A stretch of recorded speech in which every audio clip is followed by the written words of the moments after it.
During the American Revolution, those who opposed independence and wished to remain subjects of the British Crown were known as loyalists. While they were not a single unified organization in the modern sense, they represented a significant portion of the colonial population. They were most commonly referred to by the following names. 1. Loyalists. This was the most common term for colonists who remained loyal to King George III. They believed that revolution was treason, and that the colonies benefited from the protection and trade of the British Empire.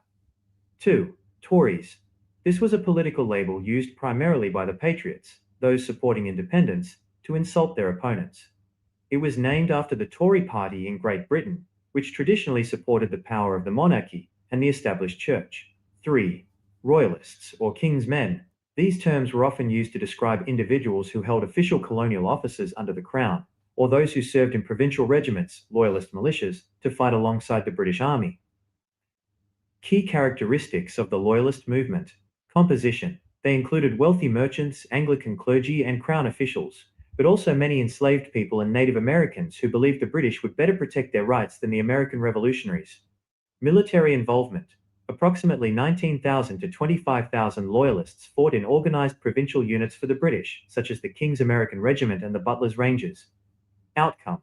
After the British defeat in 1783, roughly 60,000 to 80,000 Loyalists fled the United States, with many settling in Canada, specifically Nova Scotia and Ontario, where they were known as United Empire Loyalists.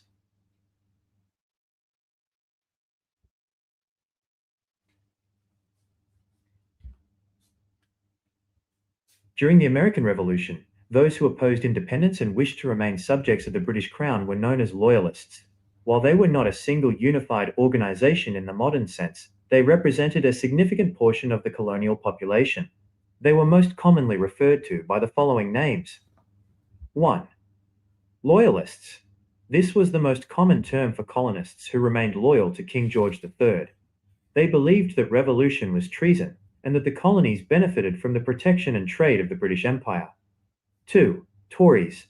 This was a political label used primarily by the Patriots, those supporting independence, to insult their opponents. It was named after the Tory party in Great Britain, which traditionally supported the power of the monarchy and the established church. 3. Royalists, or King's Men. These terms were often used to describe individuals who held official colonial offices under the Crown, or those who served in provincial regiments, loyalist militias, to fight alongside the British Army. Key characteristics of the Loyalist movement. Composition. They included wealthy merchants, Anglican clergy, and Crown officials, but also many enslaved people and Native Americans who believed the British would better protect their rights than the American revolutionaries. Military involvement. Approximately 19,000 to 25,000 Loyalists fought in organized provincial units for the British, such as the King's American Regiment and the Butler's Rangers. Outcome. After the British defeat in 1783, roughly 60,000 to 80,000 Loyalists fled the United States, with many settling in Canada, specifically Nova Scotia and Ontario, where they were known as United Empire Loyalists.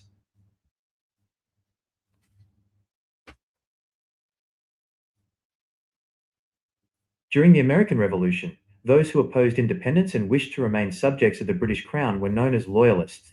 While they were not a single unified organization in the modern sense, they represented a significant portion of the colonial population. They were most commonly referred to by the following names. 1. Loyalists. This was the most common term for colonists who remained loyal to King George III. They believed that revolution was treason, and that the colonies benefited from the protection and trade of the British Empire. 2. Tories. This was a political label used primarily by the Patriots, those supporting independence, to insult their opponents. It was named after the Tory party in Great Britain, which traditionally supported the power of the monarchy and the established church. 3. Royalists, or King's Men. These terms were often used to describe individuals who held official colonial offices under the Crown, or those who served in provincial regiments, loyalist militias, to fight alongside the British Army. Key characteristics of the Loyalist movement. Composition. They included wealthy merchants, Anglican clergy, and Crown officials, but also many enslaved people and Native Americans who believed the British would better protect their rights than the American revolutionaries. Military involvement. Approximately 19,000 to 25,000 Loyalists fought in organized provincial units for the British, such as the King's American Regiment and the Butler's Rangers. Outcome. After the British defeat in 1783, roughly 60,000 to 80,000 loyalists fled the United States, with many settling in Canada, specifically Nova Scotia and Ontario, where they were known as United Empire Loyalists. Good evening, good morning, good afternoon. Welcome back. Welcome back once again.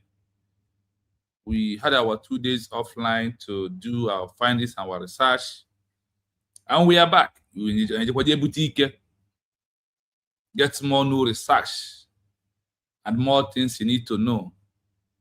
And as you can see that our background changed this evening, as you can see. The question is, why does this change? It's because of the program we are about to do this evening. And as we are moving in towards the program, as we are proceeding without wasting time, I want you to do me one big favor, which is just to like and share the program and continuously to comment so others may join us willingly without wasting any time.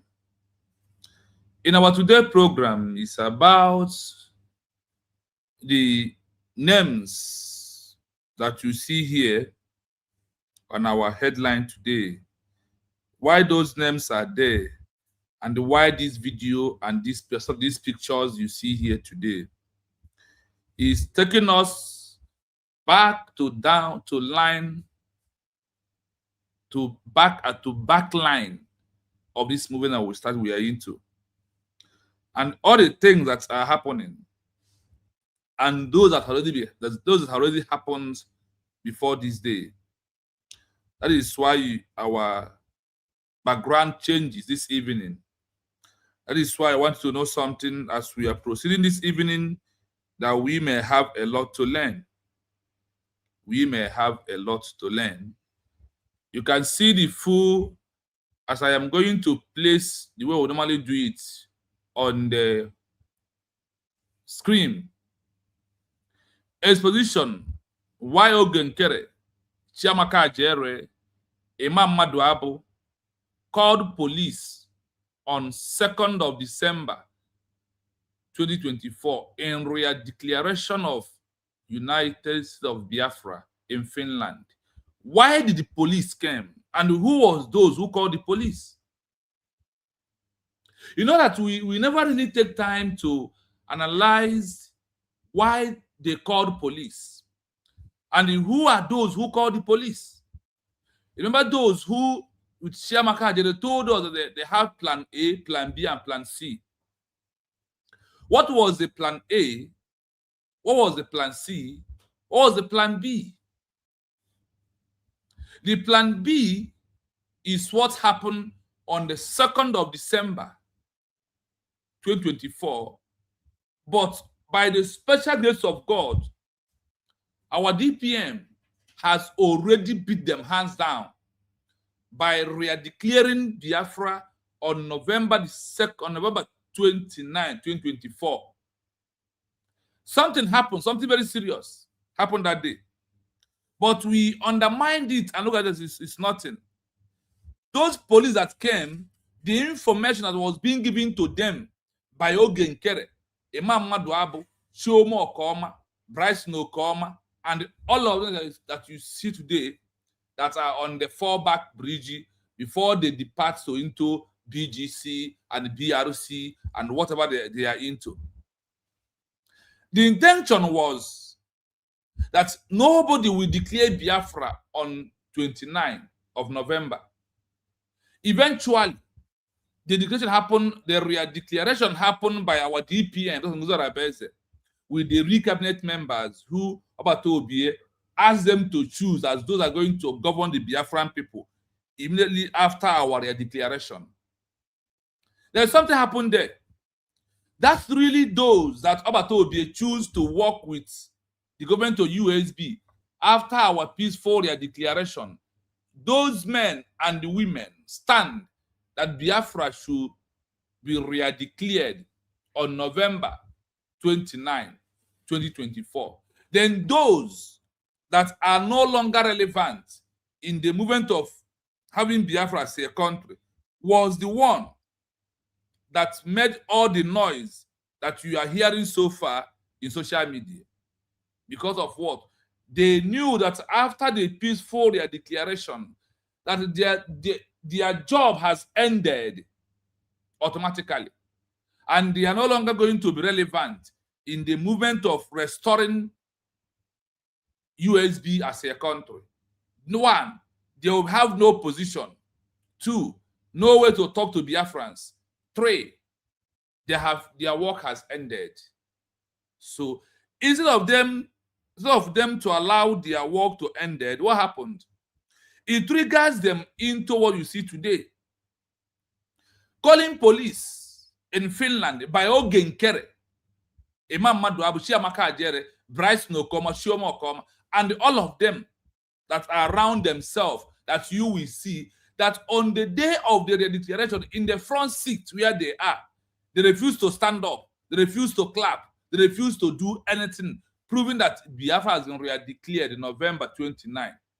The intention was that if it happened to be on December 2nd, they are going to cause violence. And if there is anything violence, the arrangement was that Finland police will chase away everybody inside that hall and closes the declaration. That it ends on a violence fighting atmosphere.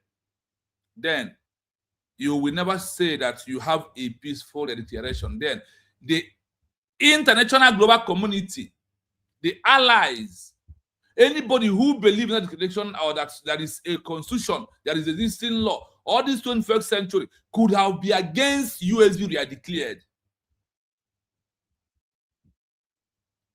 All these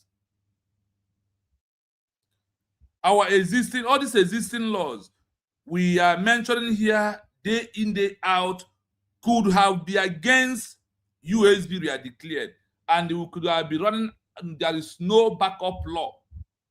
So their intention and their plan of Ogenkere with Chiamka, AJAEREE, Sonny Akparawa, who is not even in Finland, MMADUBU, Bryce Nokoma, Shioma Okoma, Rubin Nadi. All these people I'm mentioning here, their intention is to destroy the peaceful declaration that it will not hold. That was the plan B. The plan B was to fight, to create a chaos, to create violence on that 2nd of December.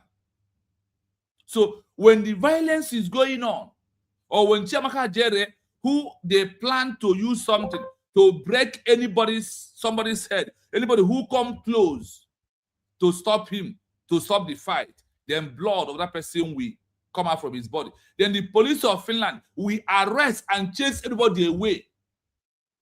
Their plan was that our DPM will be arrested because she gathered a outcome of a organization or a people that come and cause violence in Finland. Then she will be apprehended in Finland. This is why they called police. Who called police? The police was being called directed by Ogenkere, and the instruction was being given him by the Nigerian government how they will interrupt the declaration so it will not going to hold anymore. And imagine that we did not hold that the declaration. What could have been the outcome of Simon Eba? If we did not do that peaceful declaration, by now, no matter what, Simon will be in Nigeria, and you know what Nigeria is going to do to him. He's not going to be alive by now. And the case of Simon could have been worse than it is today. Let me tell you, why Nigeria did not hang Simon is because of the law. Nigeria knows their personal advisor and their lawyers advise them after the peaceful declaration. If there is no peaceful declaration, Nigeria could have sentenced Mazen and can hang him without wasting time. This could have been the what all of us have seen without wasting time. So Ogenkere failed Nigeria government and those who connected him to do the job for them. Ogenkere, failed. So their plan was to destroy our movements of redeclaring our country in Finland. Those who went to Finland will verify, will bear me witness that there was a police. Police entered even when our DPM was in pulpit. On the stage, when you understand is that when she was introducing our Ajaemma in Finland, there is a police calling her to come. And when police come, police could find out that there is no violence. That atmosphere was calm and peaceful. That is why the police left, because that is why the reason of the police of Finland and the reason of the police of Nigeria is not the same. If it does happen to be in Nigeria, once the instruction was said, arrest that woman who is the pulpit, if there is a violence, no matter as they come, they will drag her out. But because of the Finland government, is their police and the police of Finland is not really working like the one of Ogenkere and the Nigerian government. That is why when the police came, they bear witness that there is a peaceful rare declaration by Dr. Ngozi Orabeze and all the cabinet members. This is why the police went back. And it continues. And what shocked them was that their plan A did not work. Their plan A was to stop the 29 that is not going to hold. The plan B was to cause violence if our DPM refused to agree to declare it on 2nd. Now, or they would have accomplished all their plans they have in their hand. They could have accomplished all the plans they have in their hands. But because of it was being re-declared on 29, now the plan A has failed, the plan B failed. The plan C was forming what all these groups that you're seeing today, after they come back, they will decamp. The only thing they will hold their hand to decamp was when on ground. The only thing they will hold their hand was that our DPM said there will be no fundraising on that week. That it's going to be next week that the fundraising will start. They hold these two hands, this suit in the hand, to start claiming they are the right and they know what they are doing. Just how it happens. Now, what that thing that transpired in Finland that particular day, they called police a 2nd. If there was a violence or if there was a fight in Finland in that particular hall, believe you me, where we are today, we're not going to be there. We need to go and start afresh, everything afresh again, like what they are doing. Because in terms of the existing protocol of the law of the world, where Ogenkere was now was a protest organization group. The same with Chiamka, AJAEREE, or any other group still remain on the protest. You had this clear time with that number from this page that any other person who refuses to transition into went in exile and issue a peaceful declaration and be acting as a country in waiting, that you are what? A non-protest movement group. And before you can have a new country or you can regain the old one, you must do an issue of transition of re-education through a government in exile. Now, coming back to our program, when all these things are happening and their plans, the police now came. When police came into Finland, what happened? What they was being told before they will leave their office, when they came in, they did not see it. There is no evidence of violence. There is no evidence of fight at all. And what happened? The police decided to go back on their own and told the Finland authority, there is no violence here. People are sitting quietly. They are maintaining the law of our country. They are not violent people. That they are not. Now, I want to ask you, on the day of the protest in Finland, do you see Chiamka, AJAEREE? Do you see Ogenkere? Do you see MMADUBU? Do you see Brighton Okoma? Give me one video, one picture, where these people was on that ground of that protest. Because our DPM shocked them. Our DPM put them on a confusion stage, on a quagmire stage. They could not be able to hold their hands. The only they hold their hand is that when our DPM said, we have from today disorganized anything called Bridgie, government in exile, that is organization. The only thing they hold hand is that there will be no fundraising. And they said, oh, you want to leave men on ground to go. You want to leave men on ground for the Nigerian to buy them. You want to leave them to serve them. Only for 1 week. You will know, now you can see the plan A, plan B, and plan C. What happened? All of them failed. Because of what? There is no way. It can only be a matter of a time that lies can cover the truth. When the truth prevails forever and ever. I want to know that the Ogenkere and their plan in Finland against our DPM did not work. They want Finland government to arrest her. If our DPM step down from that pulpit to go and to walk down to the police, Ogenkere will start pushing her with his people, with Bryce Nokoma, Chiamka, Ruben Nadi. They will start pushing her, and the police will arrest her, took her away. That was the real plan. That's why they said that she will go to Finland and she will never come back again. You see the plans. This is why they called police. Nothing. That is, the police did not just come. Police come because Ogenkere was an informant already.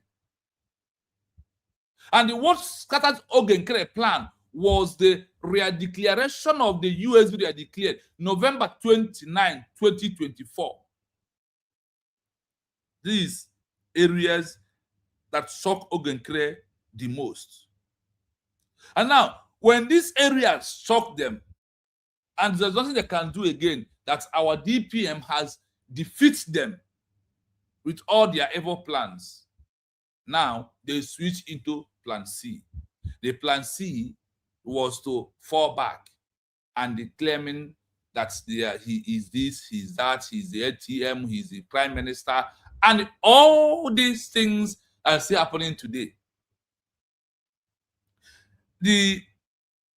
What I want us to understand clearly is this, that Ajaemma has destined that Biafra will be redeclared. That is why all the plans, the plan A, the plan B, the plan C, the plan D of enemies inside Finland Hall, none of them was able to hold hand. None of them. Now, today, we are going to look how the international community view people when they are doing a peaceful declaration and there is a fight or there is a violence. Now, we are going to go into that. How did the international community see a group who claim that they're going in exile on a day that they are claiming on the line or the week of their claiming their program of the peaceful declaration, and there was one single violence? We are going to see what could have been the fate of USB declared today. I said what? We are going to see what could have been the fate of USB declared today. Then you will know these people and those who are following them are all plan to do us evil. They never want Biafra to be a country. They see it as an avenue. They are going to making their money and become relevant. You know, when a man who is a mechanic see opportunity to wear suit, before Ogenkere was doing his mechanic, as a man who doesn't have a past picture of who he is, a man that there is nothing like past picture of Ogenkere to look at how he looked like. Have you seen a mechanic man who snap picture before? If you have seen, please show me. I want also to watch and look at it. I want you to know that it's only in US they are declared is the only way we are safe and sound and we can talk, because we are a citizen of a country, not a group, not individual, and not things that are not in line with international global community. Everything that US Redecl is doing is in line with international global community in the 21st century.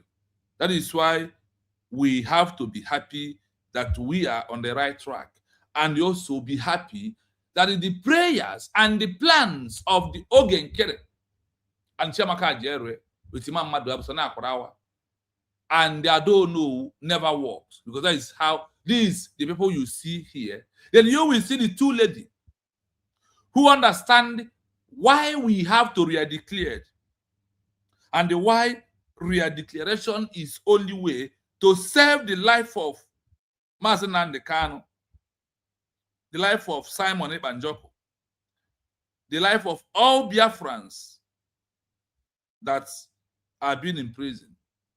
Without this USB they are declared, without USB they are declared, number 29,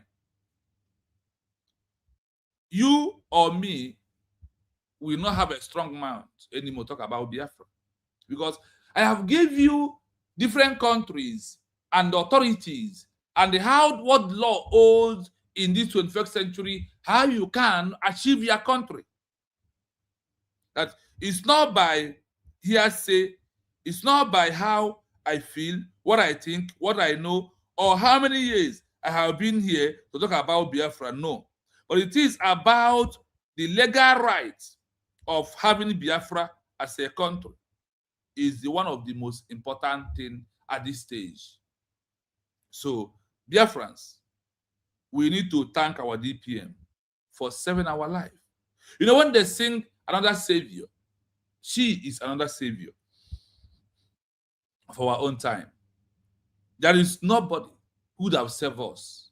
There is nobody who could have bring Biafra on the limelight, who could have made Biafra to be on the table of the international global community, because I have proved to you that all these protests are just a noise making of IPOB organization.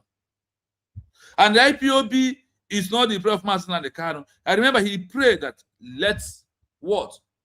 Go and fight for Biafra as his own country, not the other way around. So I want you to understand this clearly, that is in only USB they are declared is the only option we have, and that is why we can move forward today.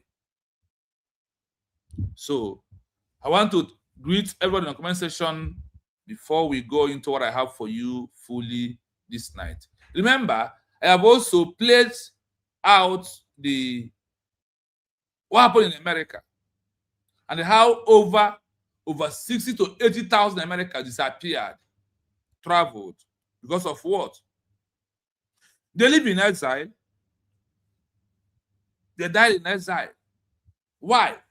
Because they never believed that America would be a country. They work against America to become a country. Like all these men at the back of this picture, -2, and our PM and the Masterminded Kanu. If minus these 4 people, every other person you see today was those that never want Biafra to be what? To be a country.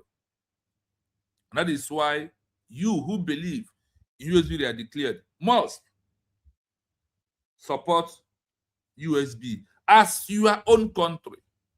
That's only the option we have to live in this 21st century. So it's very, very imperative that we all adhere to the instructions and also follow the template of the international global community through our peaceful redeclaration that happened in Helsinki, at Finland. That is only why. We also need to look at why calling this police. What was really their intention? What was really the intention of Ogenkere, Sana Akurawa, Chiamka AJAEREE, MMADUBU, Ruby Nadi, Bryson Okoma, Shomo Okoma, and all these people that are supporting them today?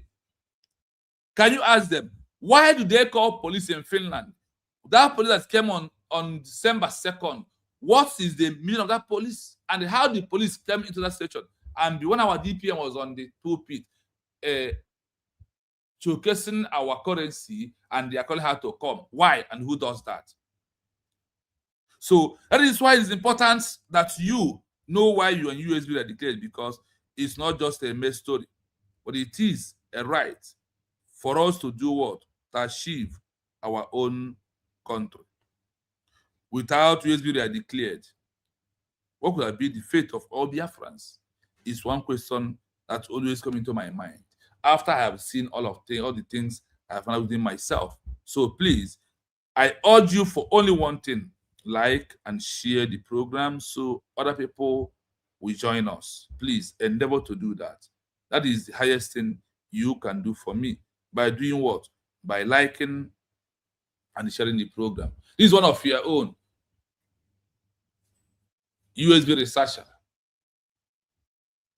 known as BIAFRA TV. I am one of your humble servants who have a little thing to give to all the Biafrans. So we should know our left from our right. And we should also know that we are on the right track to achieve our own country like every other person. I see you, Ahmad Chigozie. You are number one. I see you. Thank you so much for coming. Thank you. He said, "Greetings, Biafrans." And he said, Ahmad Chigozie said, "Hash, I am a citizen of United States of Biafra." Is our code. Thank you so much. Equem Justice. This is Ndewo Prof. Thank you so much, my brother. Chinanye Ebonyi. Thank you so much. Chino Urushioma, my dear brother, please keep the ball rolling. Nothing do you. Thank you, you too. Thank you so much. Thank you so much. Then Ahmad Yusosti complete his mission of writing hashtag Nigeria must go because Biafra is a nation. Thank you so much. Asu Solo, greetings from me. I am a citizen of United States of Biafra. USB, Nigeria must go. Thank you so much. Yes, Ekwem said, right on. Sunday, Weke, Mazinde, one name. Thank you so much, my brother. I greet you. Easy way, thank you so much. Thank you so much. Mazi Afube, thank you. Amachigoze said, Ogenkere and the co did not collaborate with Nigeria. Ogenkere and co did in collaborating with Nigeria government. Yes. Nobody, it's not two times. Then Lawrence said, the God of Biafra will protect Simon Eba and his family. Simon did more than anyone can believe. DP and your cabinets are Biafran's hope. God will always open door for us. He said, that is a wonderful prayer. He said, as a Victor, God bless you for all the work you are doing for Biafrans. Bless you too for putting money to subscribe and coming to the platform to comment. Also, I see you, Uchenna, my brother. Good evening, my brother. Keep it up. We are with you. This is of Biafra forever. Thank you. Then Uchenna said, Hash, I am a citizen of United States of Biafra. He also said to complete the program, or sorry, to complete his own assignment, hashtag Nigeria must go out of Biafra land because Biafra is an. Thank you so much. Mweke, you see, my Meokuke, bless you, my brother, bless you too. Gabriel, they won umunnem. God bless United States of Biafra. Thank you so much. These are those that are here. So we are going to go into the program, like I said. So there is thing that we need to know. Why Ogenkere? Why do they call police in Finland at all? Why did Ogenkere call police in Finland?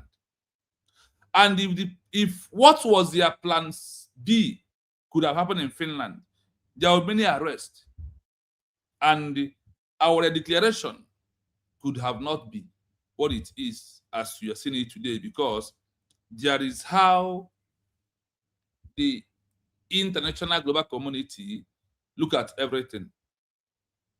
How could a peaceful declaration turn into violence in the first place? To be the question. How could those who claim that they want to do a peaceful declaration, how could that become violence? And through that, you will understand what it means that you can't claim peace at the same time claim violence. So their plan was to stop USB declared. That was the plan of Ogenkere. That is why they called police to took our DPM away and everything will collapse. But Ajaemma says no. By giving our DPM and the cabinet members who supported and voted that Biafra should be re-declared November 2024, before the enemies will spoil everything. And you know that without that declaration, we will not generate a legal document of USVT today. Without it, we could have not been able to do what? To generate this document that nobody, no country will reject it in this war that we are into. So that is why I told our DPM is another savior who saves our life and who understand why the peaceful declaration is the only option we have, because our prime minister said it, that without this declaration, what the world are saying, that you people are making noise, that is what it is. So let us know that these people who went to Finland and called police for the people of Biafra, that there was never meant well for us at all. And they never want Biafra to be a country. They never. They never. Now, listen to this. What is my question? My question was this. On a day of a peaceful declaration, if a member of government in exile fight between themselves, can the international community still see the peaceful declaration as one? Now, listen, the program, like I said, we began from here. Listen to this. Please like and share. If members of a government in exile, GIE, engage in internal fighting on the day of a redeclaration, the international community's view of the event changes significantly. While the peaceful label is a moral and rhetorical tool, international law looks at the functional reality of the movement. Here is how such infighting impacts international perception. 1. Loss of administrative unity. For a government in exile to be taken seriously, it must demonstrate that it is a stable, singular entity capable of governing a people. Internal fighting suggests lack of command and control. If a leadership cannot prevent its own members from fighting, the international community, UN, AU, EU, will doubt the group's ability to maintain order in a future state. Fractionalization. Governments often hesitate to recognize movements that are split into warring factions, as they don't want to pick a winner in what looks like an internal power struggle. 2. Contradiction of the peaceful mandate. If a movement claims to follow a model of peaceful restoration, similar to the legal arguments used in the 2010 ICJ Kosovo precedent, the presence of violence, even internal, undermines that legal standing. The clean hands doctrine. In diplomacy, a group seeking recognition for a peaceful transition loses credibility if its own members are the ones breaking the peace. Comparison to historical models. Successful peaceful movements, like those seen during the Velvet Divorce of Czechoslovakia, relied on absolute internal discipline. Internal conflict shifts the perception from a, quote, peaceful redeclaration to a, quote, volatile political dispute. 3. Impact on the Montevideo criteria.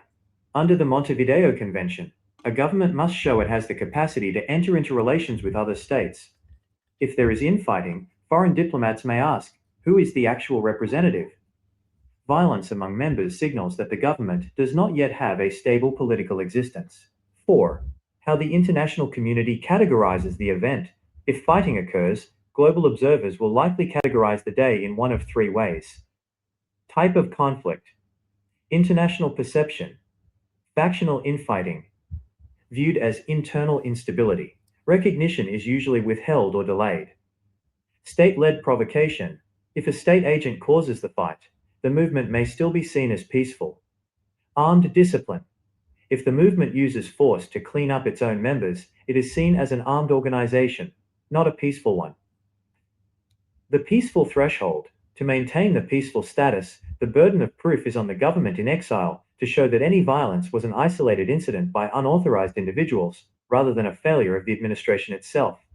If the fighting is widespread or involves high-ranking officials, the claim of a peaceful redeclaration becomes very difficult to defend in international forums. Does the specific legal framework you are looking at, such as the 1933 Montevideo Convention, apply to a specific region or a more general case? I hope you are listening and I hope you are following.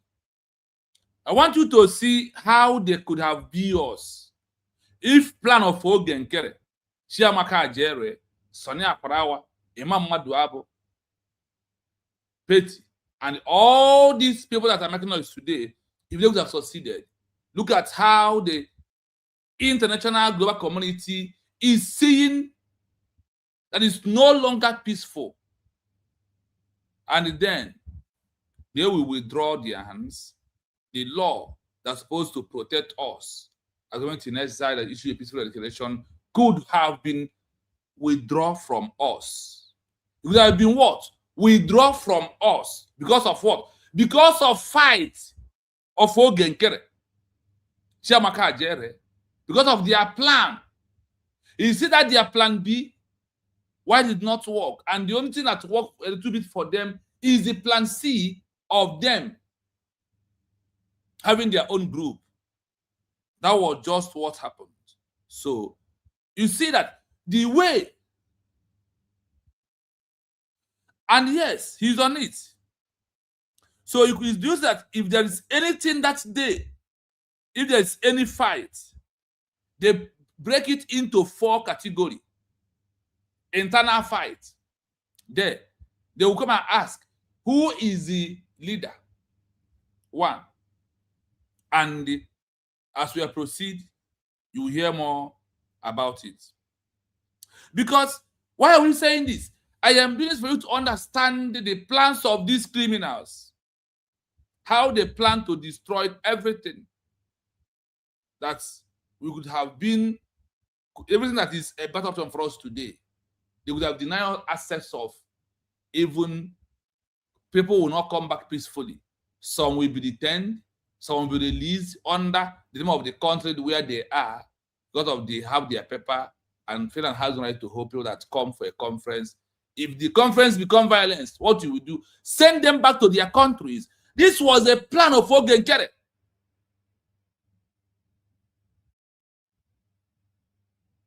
And Chiamka AJAEREE. This was their plan. To scatter, to destroy it. But Ajaemma did what? Pass them. That is why they could have not been able to do what? Destroy it with fight and what? Violence.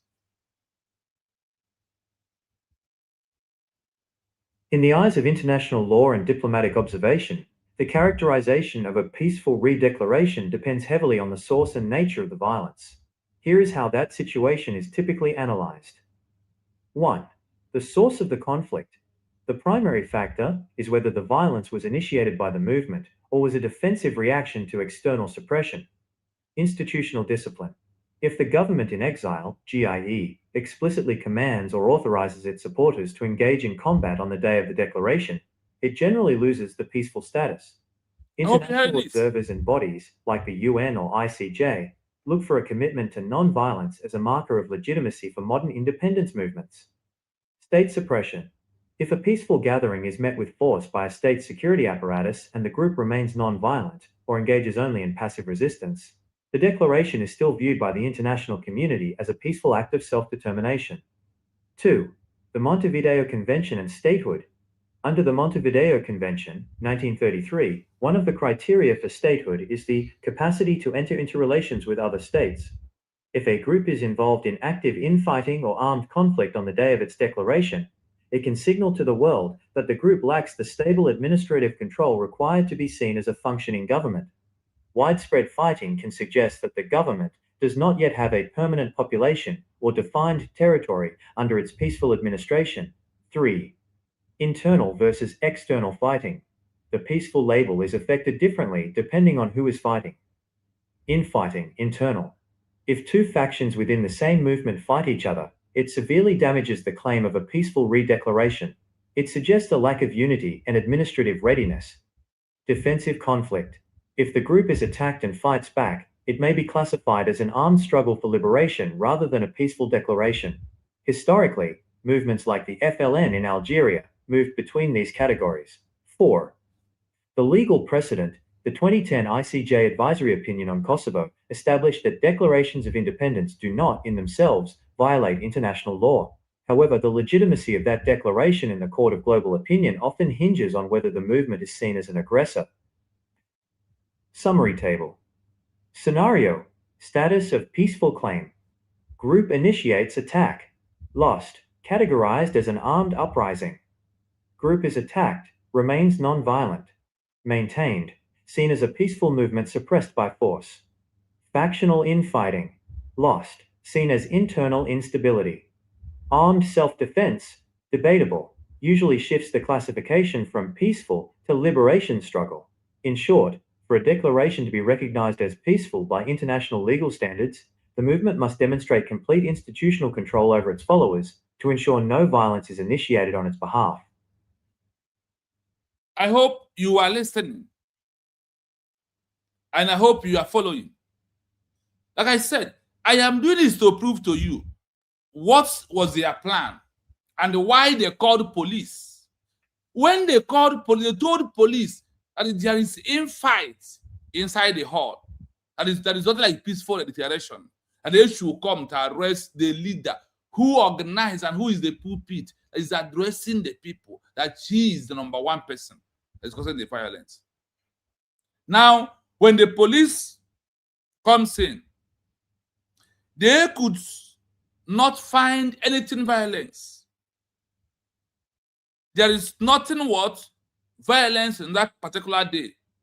And the police has to go back and told us that send them, there is no war here. There is no fight. Everything they are doing is what? Peaceful. That we should allow them to have their way. That is how police goes back. Why is none of them that followed Ogenkere? Question. Why? All they do is to go to social media. What is he doing? What? But you never ask that person who brought police. Why did they bring the police? All of them. MMADUBU masterminded pushing Ogenkere as his crime minister because he was giving him money. Listen to this. What are you listening for?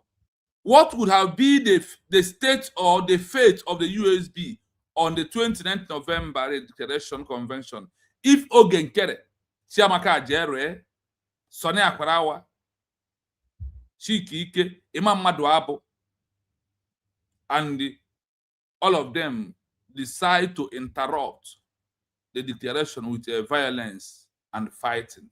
What could have been our fate? Listen to this. If the individuals you mentioned, Ogenkere, Chiamka AJAEREE, Sonny Akwarawa, Chike, Emmanuel Maduagwu, and Ugo 419, had successfully interrupted the November 29, 2024, United States of Biafra USB Convention with violence, the international and legal standing of the declaration would have faced severe complications. Based on the standards of international law and the specific timeline of the Lahti, Finland Convention, here is how that hypothetical violence would have impacted the state of the USB. 1. Compromised peaceful status. The core strategy of the Biafra Republic Government in Exile, BIGIE, was to present the Redeclaration as a peaceful, democratic culmination of a multi-month self-referendum. Legal perception.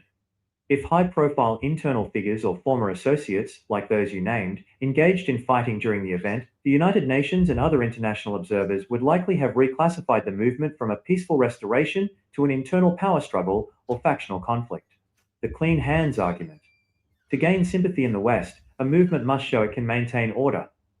Violence at the moment of birth suggests a failed state before it even begins. 2. Failure of the Montevideo stability test. As we discussed regarding the Montevideo Convention, a state must demonstrate a government with the capacity to maintain administration. Administrative breakdown. If the declaration led by Dr. Ngozi Orubueze, who stepped in due to Simon Ekpa's detention, was physically disrupted by internal rivals, it would prove to the international community that the BRGIE did not have effective control over its own members, let alone a territory. Recognition risk. Countries that might consider de facto recognition, like those that recognized BIAFRA in 1967, generally avoid groups that cannot guarantee the safety of their own diplomatic proceedings. 3. Strengthening the infiltrator narrative. The BRGIE and other pro-Biafra groups often use the term agent provocateurs to describe those they believe are working to undermine the movement from within. Internal purge versus chaos. If the names you mentioned, several of whom have been publicly distanced from or expelled by the BRGIE, had used violence, the BRGIE would have likely labeled them as state-sponsored saboteurs. Public relations. While the BRGIE might have survived the day, the images of Biafrans fighting Biafrans in Finland would have provided significant propaganda for the Nigerian government to argue that the movement is a security threat rather than a political one. 4. Impact on the Finnish authorities. The convention took place under the watchful eye of the Finnish police, especially following the arrest of Simon Ekpa just days prior. Security crackdown. Any physical fighting between these groups would have likely led to immediate police intervention, mass arrests, and the possible cancellation of the convention before the declaration could be read. Diplomatic fallout. Finland is a member of the EU and NATO. Violence on their soil by an exile group would almost certainly lead to the group being banned from holding further political assemblies in the country, effectively silencing their European headquarters. Summary of the state of USB, hypothetical. If that violence had occurred, the United States of Biafra would have transitioned from a restored state in the eyes of its followers to a disputed movement in the eyes of the world.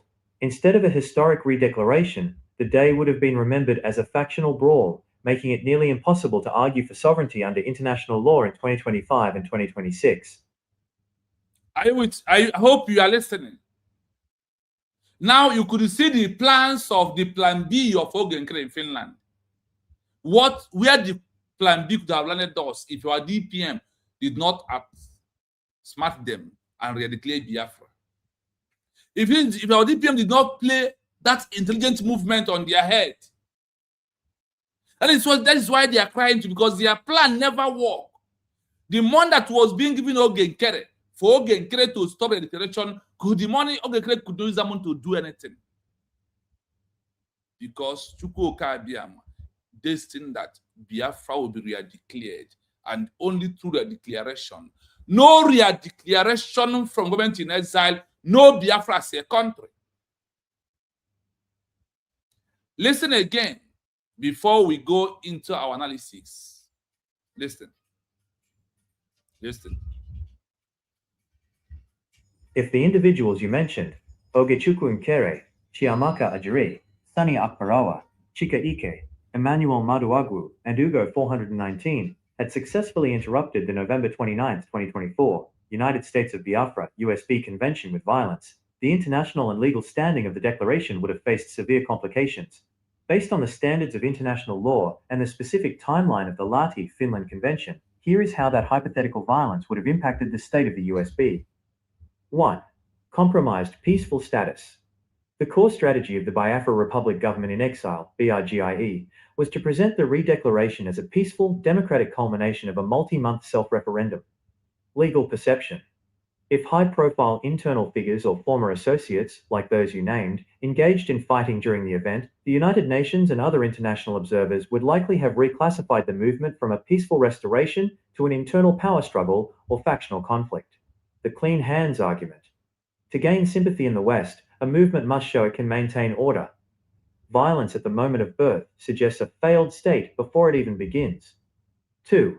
Failure of the Montevideo stability test. As we discussed regarding the Montevideo Convention, a state must demonstrate a government with the capacity to maintain administration. Administrative breakdown. If the declaration led by Dr. Ngozi Orubueze, who stepped in due to Simon Ekpa's detention, was physically disrupted by internal rivals, it would prove to the international community that the BRGIE did not have effective control over its own members, let alone a territory. Recognition risk.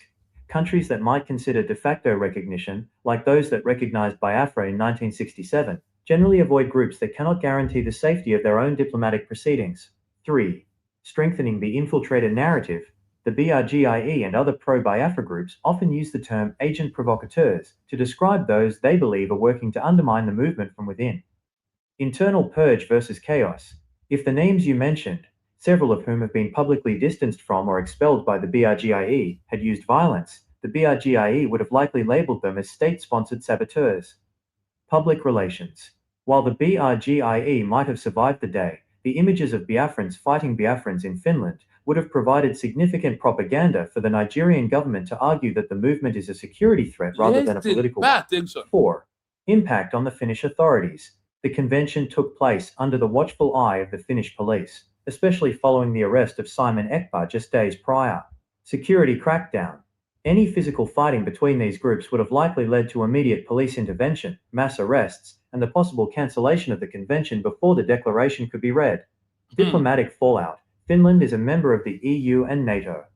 Violence on their soil by an exile group would almost certainly lead to the group being banned from holding further political assemblies in the country, effectively silencing their European headquarters.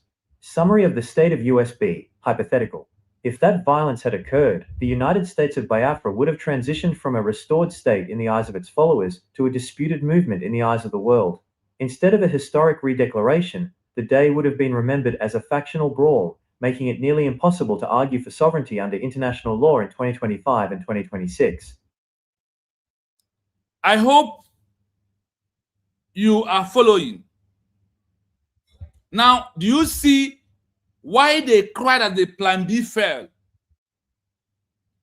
Their cry was the Finland government did not do anything, even though that the Finland could have continued pushing our DPM. They could have used to create more chaos. But what happened?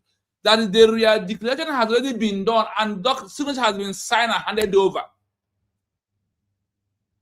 The real declaration has already been what happened. Our real declaration has been what done and dusted. Signature has been pended on the declaration document, and everything was in the hands of our DPM. When you are flowing on this research, now also, as the days are drawing, as we are moving from now, I'm going to give you a countries where such thing happened. How did today the government in exile was banished and banned from gathering anywhere to arrange anything in the world till today? What happened? The enemies or the countries that they are running from have the avenue and the opportunity to rearrest them and detain them till today. The plan of Ogenkere, Chiamka, AJAEREE, MMADUBU, Bryce Nokoma, Shoma Okoma, Petty, all of them that was against our DPM till today is because of that the government has been asking them for the money that was being given to them to stop the real declaration, hoping that it was going to be December 2nd.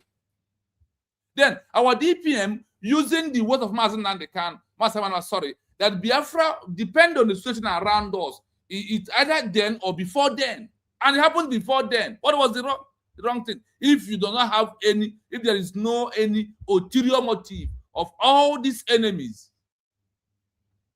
it is very important that we all understand where we are and why these people, that their abomination, their crime will be judged with Biafra Constitution, that all of them knows about it.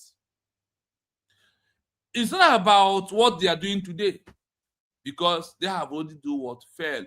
You had it here that if the members of the government in exile or the government member start fighting on a day of the declaration, that it proves that they are not organized, that we give Nigeria the avenue to say that these people are a threat to countries. And in Finland, as a member of the EU and NATO, they have right to ban that declaration. That was the main plan of calling police, and the police came. There was no violence. And everyone was calm. As a white man they are, not how corrupt they are, they now exist because of there is nothing they could have laid a hand on. And when there was called to come, was not the time they arrived. They delayed up to 2 hours. So, when Ogenkere was in pulpit making noise, that is when he expected them to arrive.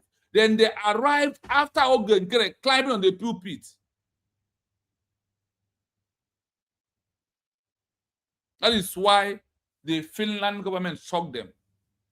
And he and his cohort fell woefully. Please, I will urge you to, the more you are commenting and liking, the more you are commenting after liking, then others will see the program, they will join us. Please, that's why I ask you to continuously liking and sharing the program so other people will come to join and listen to us. Please, it's very, very important at this stage. Because when we see it in our own way, that police that they look like nothing by Ogenkere, you are seeing at my back. That's why there is a reason why the background changed. Because what I want to do this evening, that is why I changed the background. So with what Ogenkere and Chiamka AJAEREE plan to do, yes, you see, when you see, you are very heartbroken. Is what could have been on it by now. To the extent of the Biafra government in exile will be banished. Any countries that are under EU and NATO will ban you. You dare not exist. And not only that, then Nigerian government will push to America. Look at evidence. Those that are in your country, foreign government in exile, that a woman is leading. Can't you see that they are violent people within themselves? That they claim they want the Biafra, they are fighting by themselves. Physical fight, physical violence. And it could have imagined what could happen to. Now it proves evidence of Obatobi inciting violence to his own people.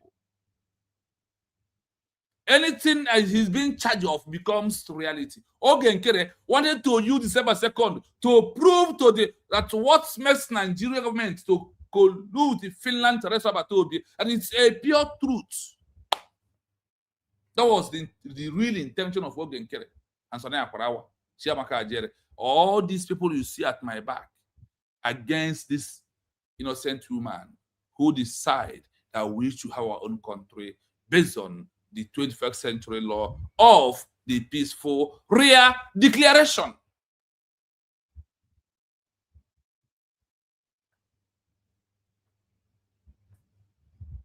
Let's continue.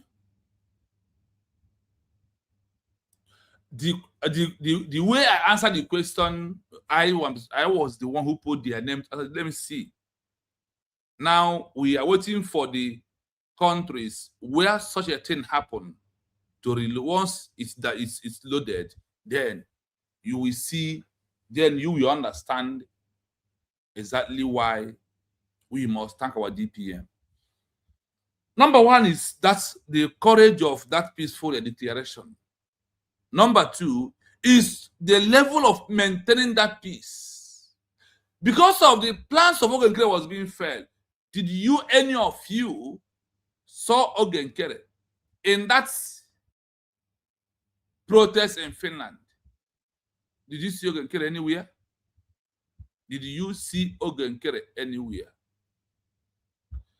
Good evening, Fabi. I greet you. You're welcome. Now we play, we pause, we talk about it. We do exposition as we continue.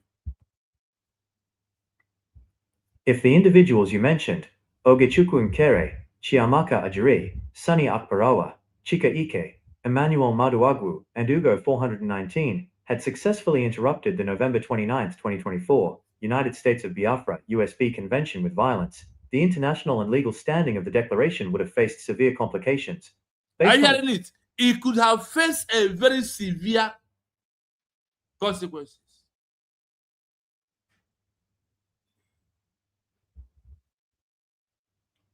Our peaceful declaration could have been denied.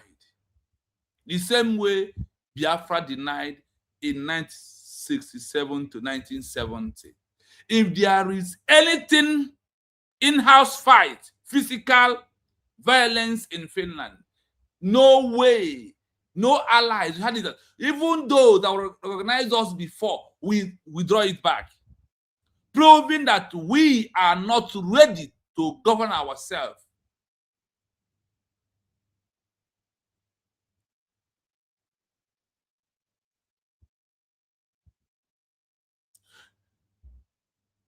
If the individual you mentioned, Ogenkere, Chiamka AJAEREE, Sonny Akparawa, Chike,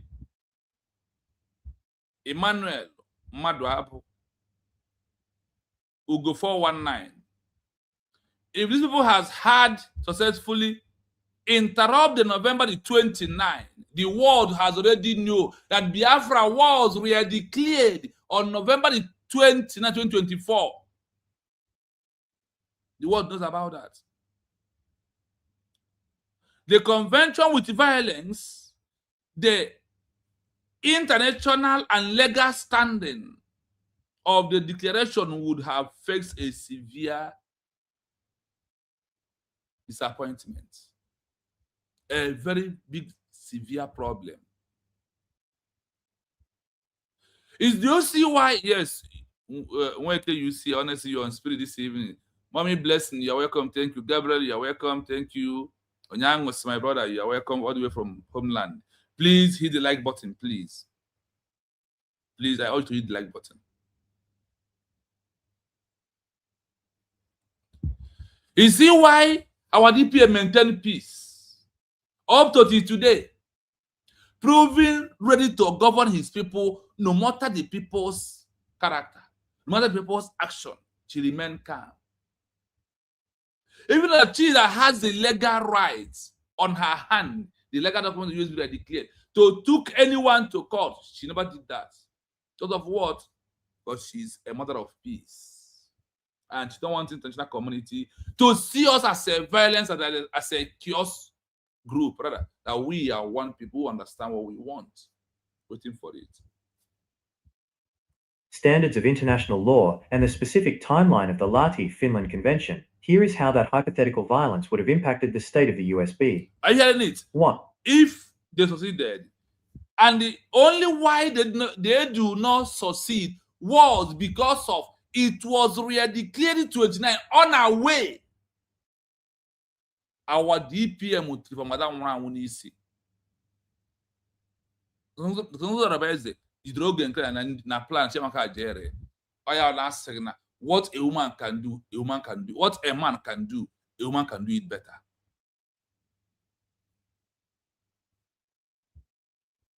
Okay, sorry, Onyangos. Thank you so much.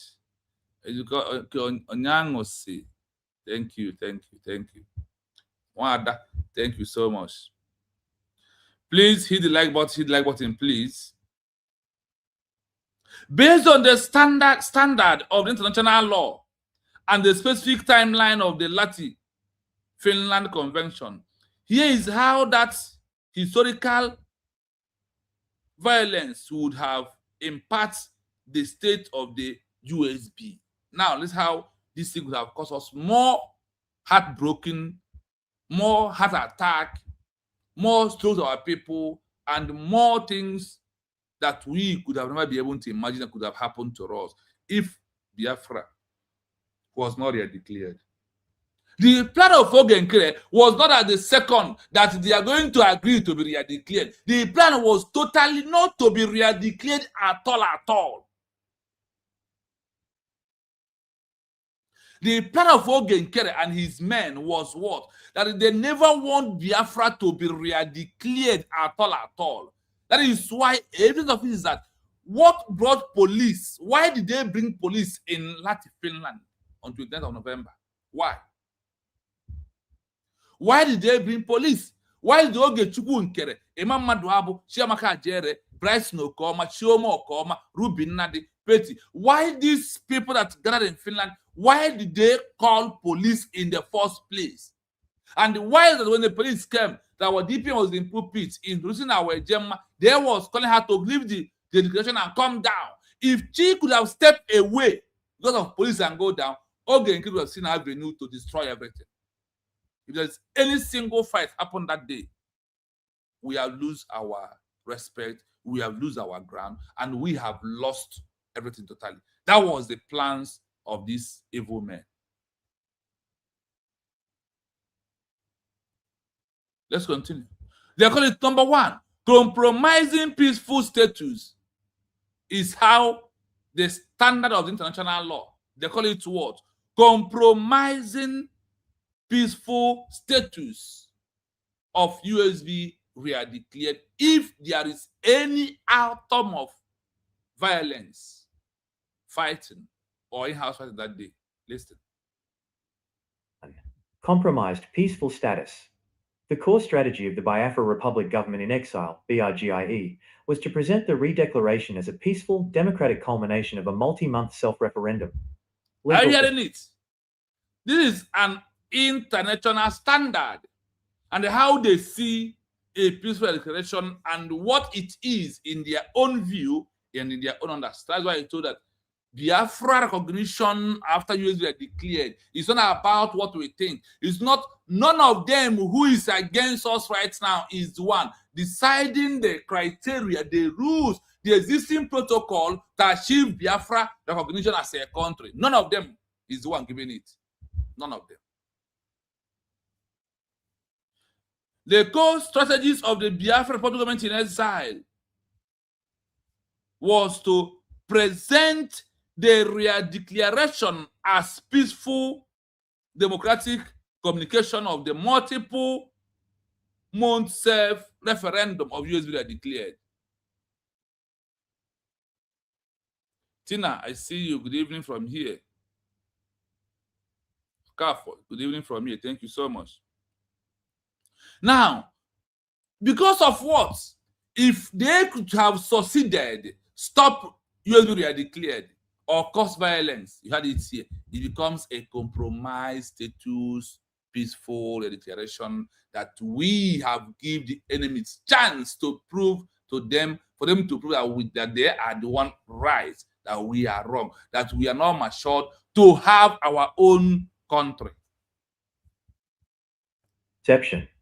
If high-profile internal figures or former associates, like those you named, engaged in fighting during the event, the United Nations and other international observers would likely have reclassified the movement from a peaceful restoration to an internal power struggle or factional conflict. The clean hands are... Are you listening?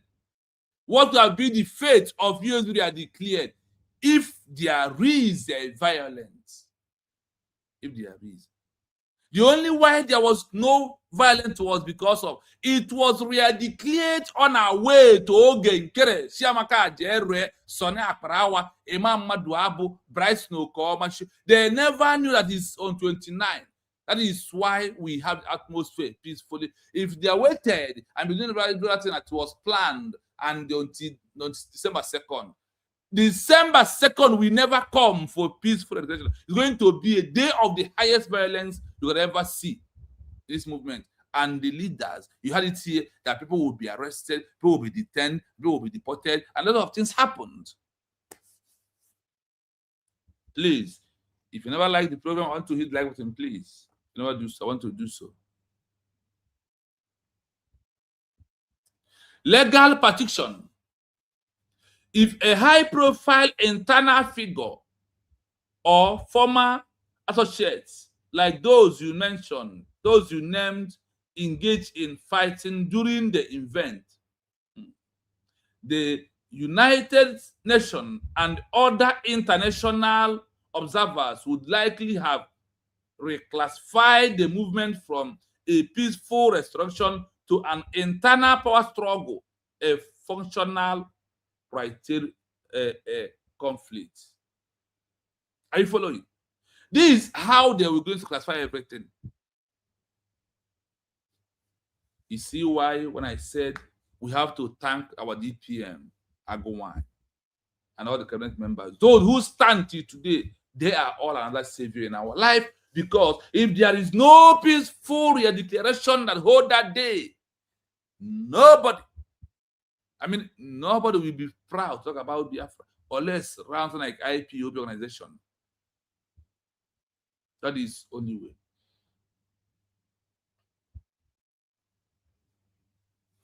That is it. And instead of us to be a peaceful one, we become a conflict organization that come to declare movement in exile, and they fell woefully because of what? You know, when you think this is the way it is in your own way, everything has law, has how the community sees it. Before you see that thing, they already see it. Take it or you leave it. The clear hand arguments. Listen. To gain sympathy in the West, a movement must show it can maintain order. Violence at the moment of birth suggests a failed state before it even begins. 2. Hold on. To gain a sympathy in the West, a movement must show it can maintain order. You see what our DPM is maintaining? Order. Violence at the moment of birth, so that a failed state before it even begins. If we could have fight, if there is a fight that day, if Ogenkere succeeded in fighting and creating violence and chaos that day, the world said that we see us as what? That we are a failed state the way it was being failed in 1967, 1970. Exactly what they are going to tell us. They call it what? Failed state before it becomes. Oh, they had never even got recognition. They are start fighting. They never achieve anything. They have become violent. So if you give them their country, recognize them, they are going to create more violence in the world. That could have been the argument of Nigerian government. But what happened? Our DM choked them. That is why they have nothing to say about our DPM.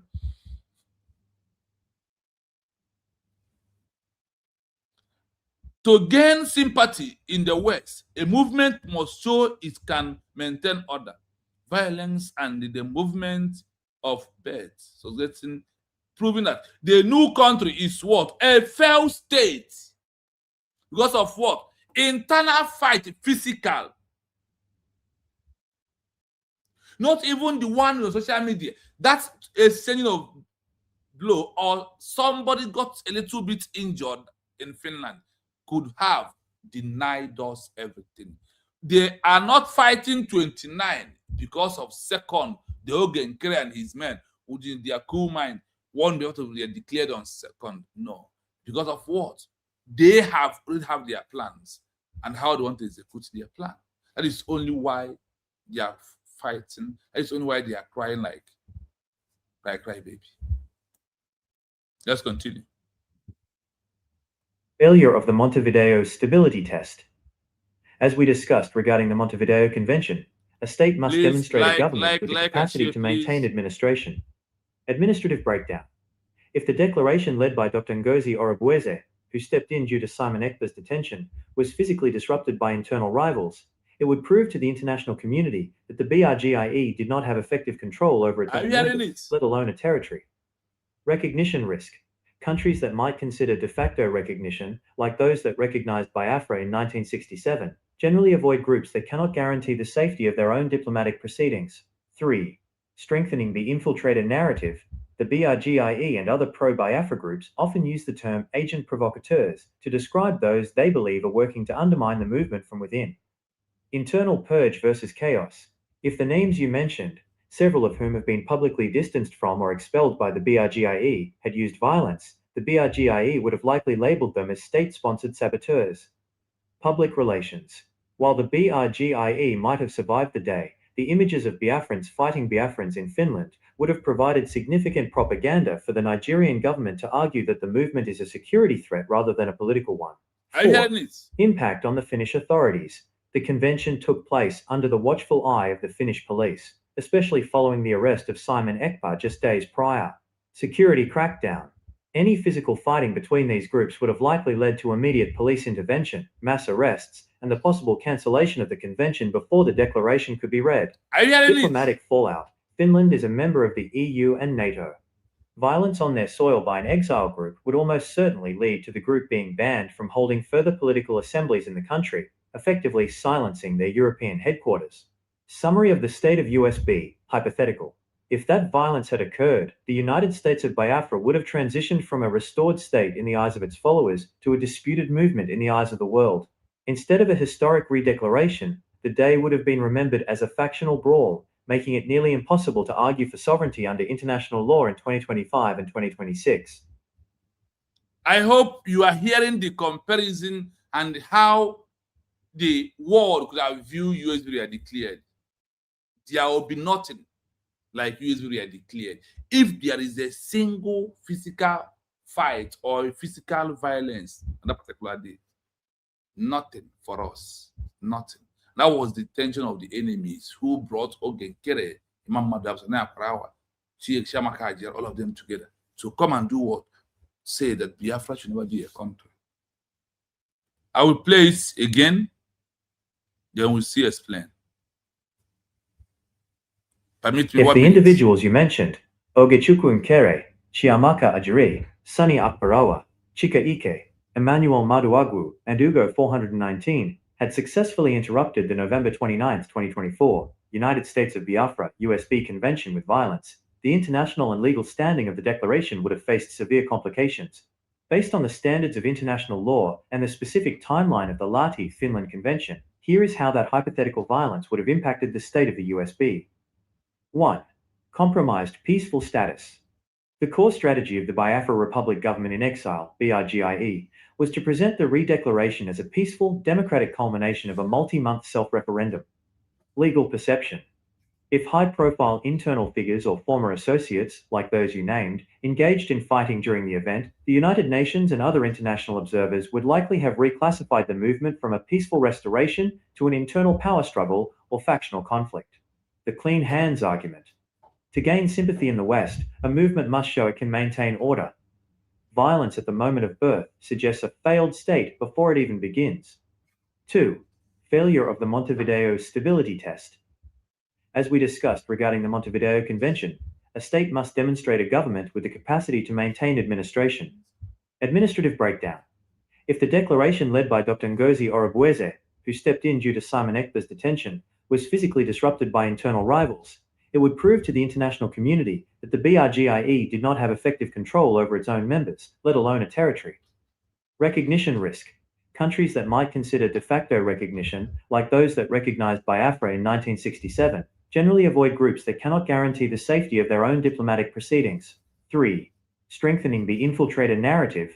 The BIGIE and other pro-Biafra groups often use the term agent provocateurs to describe those they believe are working to undermine the movement from within.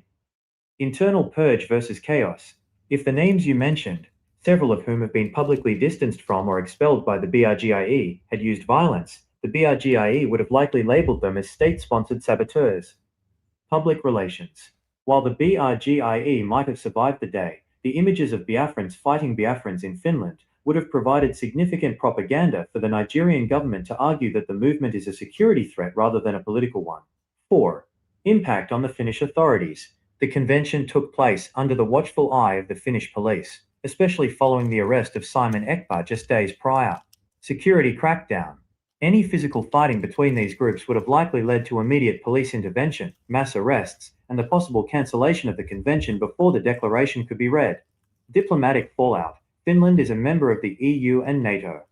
Violence on their soil by an exile group would almost certainly lead to the group being banned from holding further political assemblies in the country, effectively silencing their European headquarters. Summary of the state of USB, hypothetical. If that violence had occurred, the United States of Biafra would have transitioned from a restored state in the eyes of its followers to a disputed movement in the eyes of the world. Instead of a historic redeclaration, the day would have been remembered as a factional brawl, making it nearly impossible to argue for sovereignty under international law in 2025 and 2026.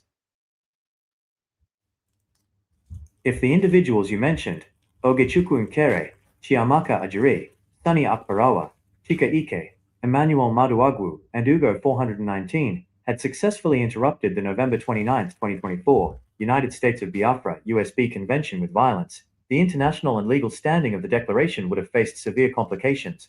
Based on the standards of international law and the specific timeline of the Lahti, Finland Convention, here is how that hypothetical violence would have impacted the state of the USB. 1. Compromised peaceful status. The core strategy of the Biafra Republic Government in Exile, BRGIE, was to present the Redeclaration as a peaceful, democratic culmination of a multi-month self-referendum. Legal perception.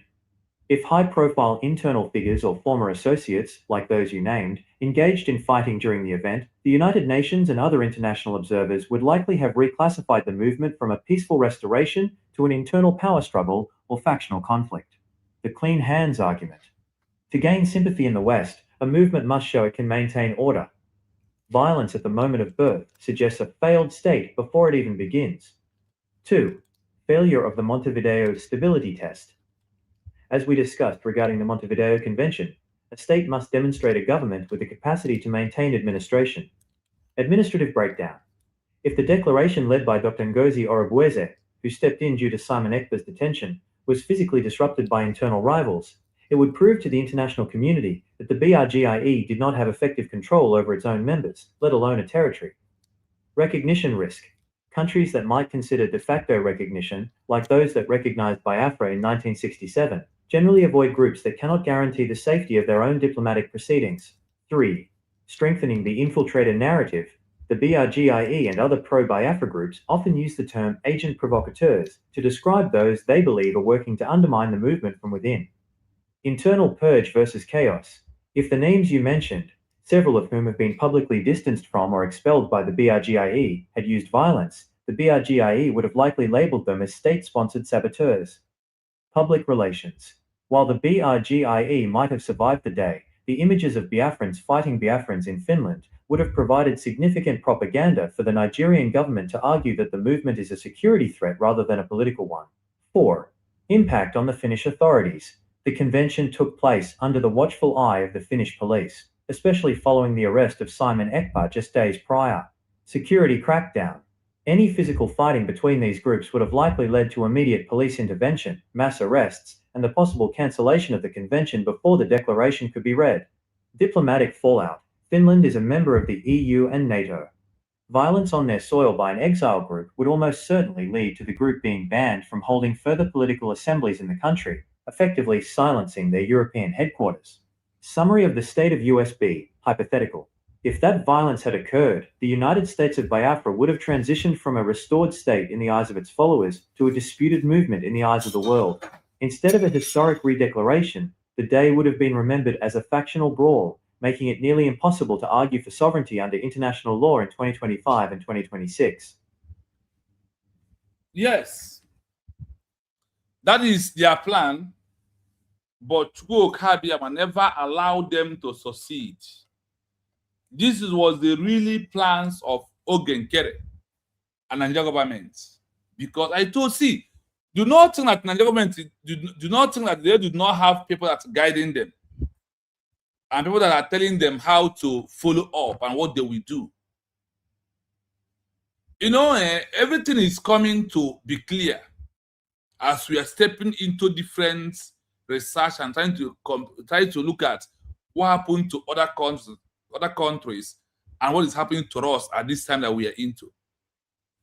The case of what happened to every other people that look for their country is the same case of what we are doing today. That's why I always said that the history is repeating.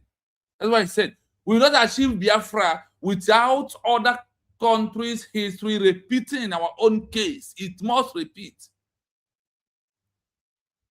And remember that our own view or how we reason it or how we see things is not the same way that those that we are calling for recognition is seeing things. And for you to have them, somehow, you must look like, you must reason like them. You must view things the way they are viewing things. You must see things the way they are seeing things. Not the way I want to see by myself, or not the way I want it by myself. No. No, not the way because I'm a Biafran, our own case is quite different. Yes, it might, but the history must follow. The plans of the enemies failed. Now I have given you what will be the fate of USB we are declared. If, as we are in Finland, Ogenkere, what he planned works. You know one thing, when Ogenkere fell in Finland, till today, he never knew Chiamka, AJAEREE, MMADUBU, and all of them, that Chukwuka passes all of them. That Chukwuka knew that your intention is to destroy this last miracle that I want to happen of Biafra becoming a country. That was something I said in the eyes of the world, that they never wanted Biafra to become a country. But this country is my own country. That is why Chukwuka did not allow Ogenkere and their plans to succeed, or for them to win the movement. Because of what? God who lives in heaven knows that Biafra is the solution even to end this particular ongoing genocide that is happening to Nigeria and all this that's happening, all the things that are happening right now. So that is why we must thank our DPM for being a mother of peace, and also proving that when she said that she is using a peaceful redeclaration to do what? To give us Biafra as a country through the peaceful redeclaration of USB redeclared. Why I am playing for you to know is for you to understand it clearly, and for you to see that we have no other nation. Only USB redeclared is the only nation that we have. So why do we have to waste our time talking about those that their mission has failed? Is for you to know why they have called police in Finland, and in their intention, when they called that police, they thought that police will help them to stop even that day. Their intention of the police will arrest our DPM. That's why some of them say that she will go to Finland, but she will never come back to America again.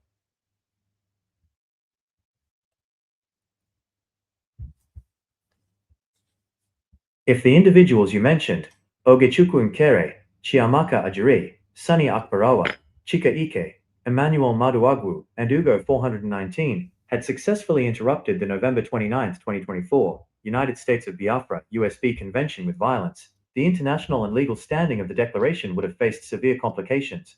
Based on the standards of international law and the specific timeline of the Lahti, Finland Convention, here is how that hypothetical violence would have impacted the state of the USB. 1. Compromised peaceful status. The core strategy of the Biafra Republic Government in Exile, BRGIE, was to present the Redeclaration as a peaceful, democratic culmination of a multi-month self-referendum. Legal perception. If high-profile internal figures or former associates, like those you named, engaged in fighting during the event, the United Nations and other international observers would likely have reclassified the movement from a peaceful restoration to an internal power struggle or factional conflict. The clean hands argument. To gain sympathy in the West, a movement must show it can maintain order. Violence at the moment of birth suggests a failed state before it even begins. 2. Failure of the Montevideo Stability Test. As we discussed regarding the Montevideo Convention, a state must demonstrate a government with the capacity to maintain administration. Administrative breakdown. If the declaration led by Dr. Ngozi Orubueze, who stepped in due to Simon Ekpa's detention, was physically disrupted by internal rivals, it would prove to the international community that the BRGIE did not have effective control over its own members, let alone a territory. I hope you hear it, that if there was a physical fight in Helsinki, Finland, because Robert Obia was arrested, and because of his arrest, that the police of Finland, or government of Finland, their eyes is to know what will happen that day. And the agent of Nigeria, Ogenkere, Chiamka AJAEREE, MMADUBU, that are in Finland, has really told them, come, that there will be violence. And the police coming with the intention that there is going to be a violence, as they came, there was no violence. Because you as in person, if you are going in a place, I hope there will, when you go there will be a fight. And after, when you immediately you are there, there is no fight.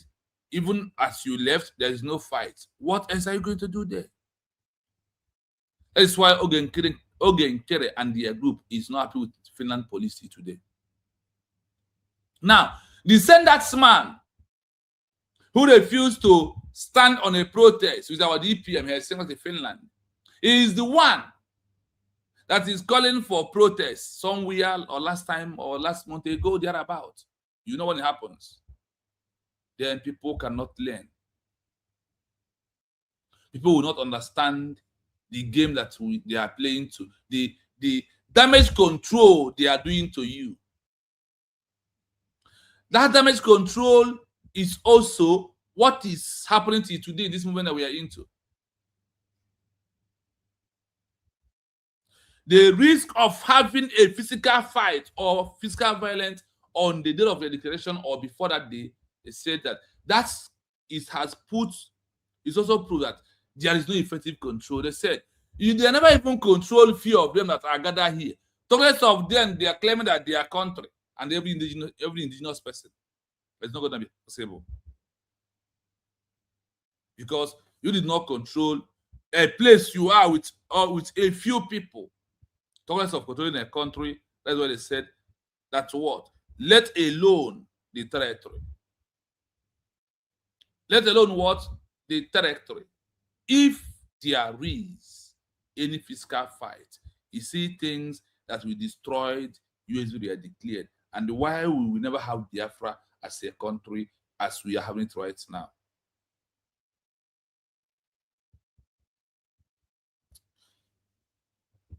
Recognition risk.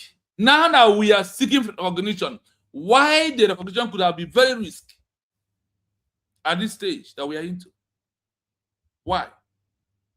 Countries that might consider de facto recognition, like those that organized Biafra in 1967, generally avoid groups that cannot grant the safety of their own diplomatic proceedings. Are you hearing it? Do you see the evil? Do you see the Ogenkere that people are flowing today? Their plan for you, their plan for the Biafrans, to continuously suffering without hope of having Biafra as a country. Without what? Without any hope. Look at this word perfectly and listen carefully on it. Recognition risk if there is a physical fight in Finland. Countries that might consider de facto recognition, like those that organized Biafra in 1967, generally avoid groups that cannot grant their safety of their own diplomatic proceedings. And who says that? It is because if Ogenkere could have succeeded of fighting, if not that our DPM outlined them and done everything the way it's supposed to be. It is very, very important that we know why they called police. The police is to use, they want to try to use the police to interrupt the peaceful declaration, and the world will say, no, you cannot even control yourself. How do they recognize you? That is not possible. That's why they said that they don't want to recognize a contract when they give recognition. After 2 weeks, you become a topic of the town, and those that give you recognition will start crying and start asking, why do you do that?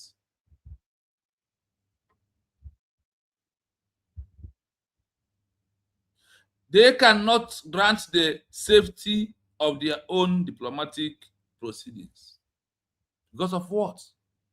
There is a fight. There is a physical fight. That was the real intention of Ogenkere. You continue. Recognition risk. Countries that might consider de facto recognition, like those that recognized Biafra in 1967, Generally avoid groups that cannot guarantee the safety of their own diplomatic proceedings. 3. Strengthening the infiltrator narrative. The BRGIE and other pro-Biafra groups often use the term agent provocateurs to describe those they believe are working to undermine the movement from within. That is Ogenkere and his men.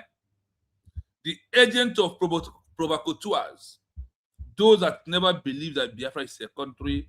Those that they think it's all about money. Those that are here to confuse Biafran people. Those who are like them. Because if you are not like them, they can never confuse you. They can never.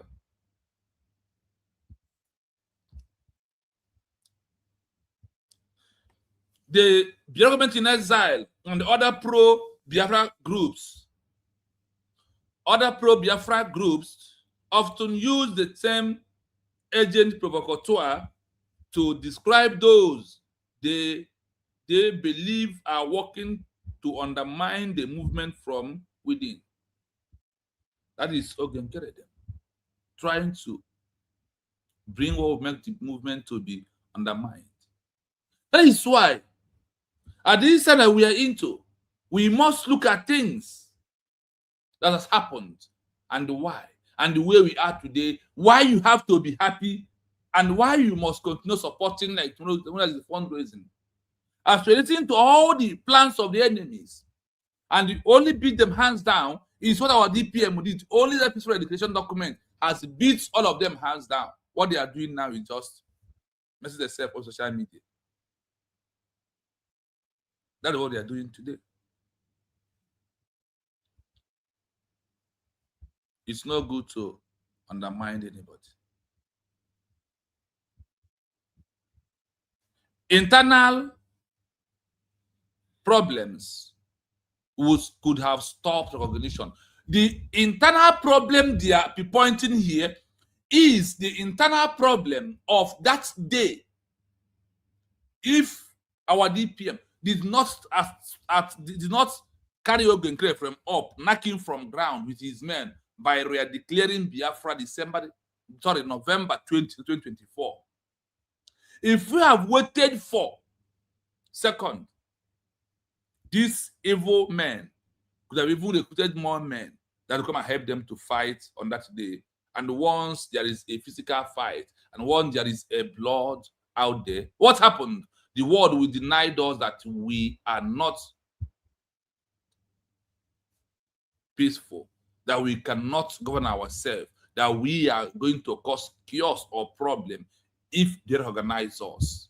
That fight that Ogenkere and his men plan to hold on December 2nd could have destroyed everything Obatobi built for. That is why he removed them of Obatobi before he has a problem, because their internal problem, the internal plan has already been there.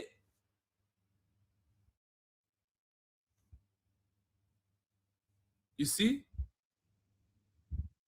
how things happen in this movement that we are into, and what people are doing and claiming that they are here to fight for Biafra as a country. And you believe that you follow them. And you never ask them, why did people call police on December 2nd? Why did the police calling our DPM? Why? They will not tell you. But we are here. And we have come to expose every exposable as our hand condition needs. Please, when I ask you that is liking, if 39 people has shared the program, maybe more people that have joined us by now. So I urge you to please, if you never like, subscribe. This is USB Researcher at USB Researcher or BIAFRA TV. The same at BIAFRA TV. It is what it is, and because of we are winning the enemies, and they cannot do anything. Uche Ejiofor, good evening. Barbara, good evening. Oksara Okafor, good evening. Then Ogbuefi, good evening. Thank you so much. Thank you. Internal purge versus chaos. If the names you mentioned, several of whom have been publicly distanced from or expelled by the BRGIE, had used violence, the BRGIE would have likely labeled them as state-sponsored saboteurs. Public relations. While the BRGIE might have survived the death. Let's hold it here for something. If they, like all these names I mentioned here on my research, I put their name and they do the comparison. And like I said, I am going to give you exactly government in exile, that what happened to us has happened to them. Sorry, what Ogenkere was planned to do with Chiamka AJAEREE happened to them to today. Nobody has organized them as a peaceful, declared country. That was a pure intention of this criminal at my back here. That was a pure intention of them, what they wanted to do. Several of whom have been publicly distanced from form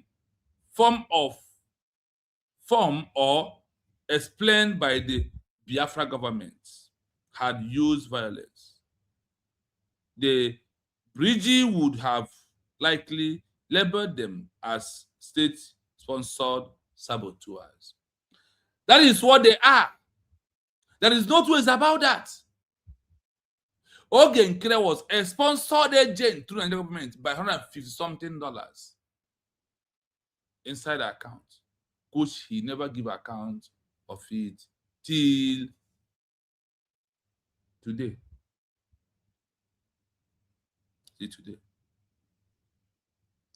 The Brigi would have likely labeled them as a state-sponsored saboteur. Yes. Public relation. Why the Brigi might have survived the day. The image of Biafrans fighting Biafrans in Finland would have provided a significant propaganda for the Nigeria who said they were going to come. So that is why it is very imperative that we all understand why we have to stand and defend our mandate.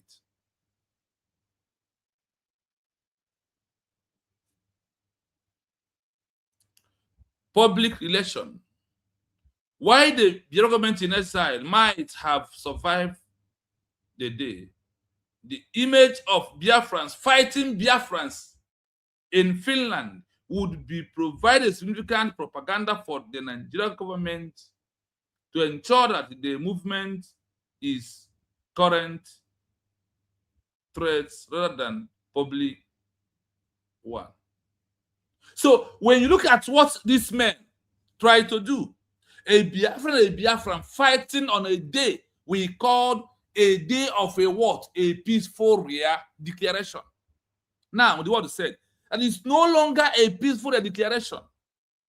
That they cannot be able to hold themselves.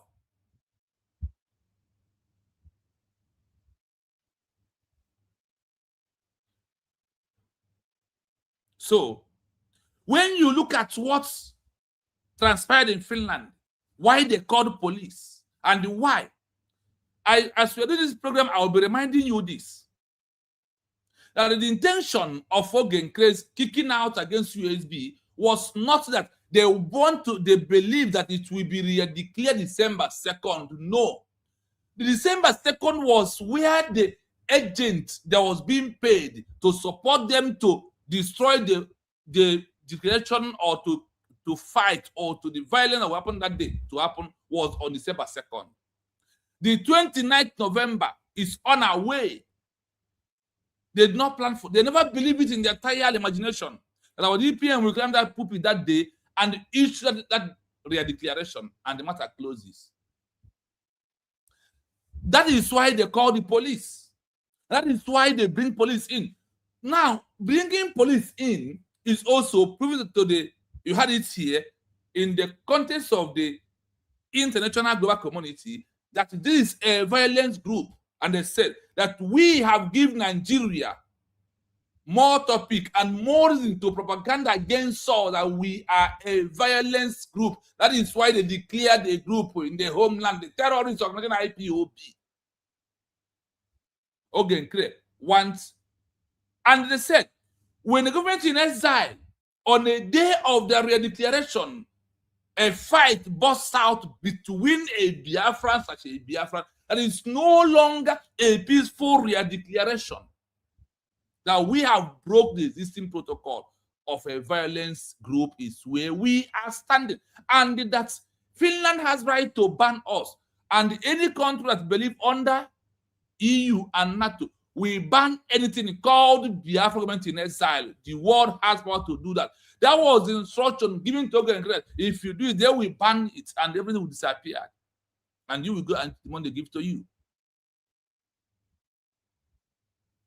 Public relations, remember here, why the Biafra government in exile might have survived the day, the image of Biafra fighting Biafra in Finland would have provided a significant propaganda for the Nigerian government to argue that the movement is a security threat rather than being a political one, that we are a security threat.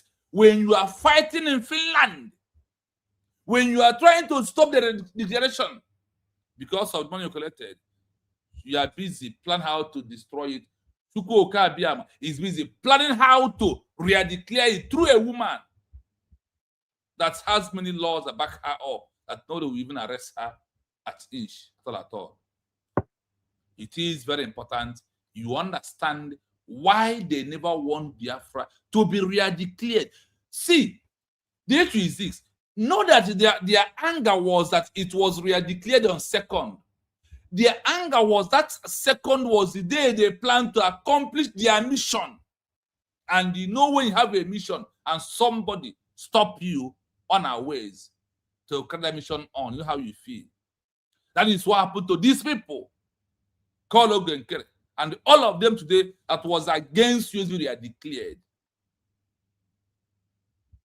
Even their followers included.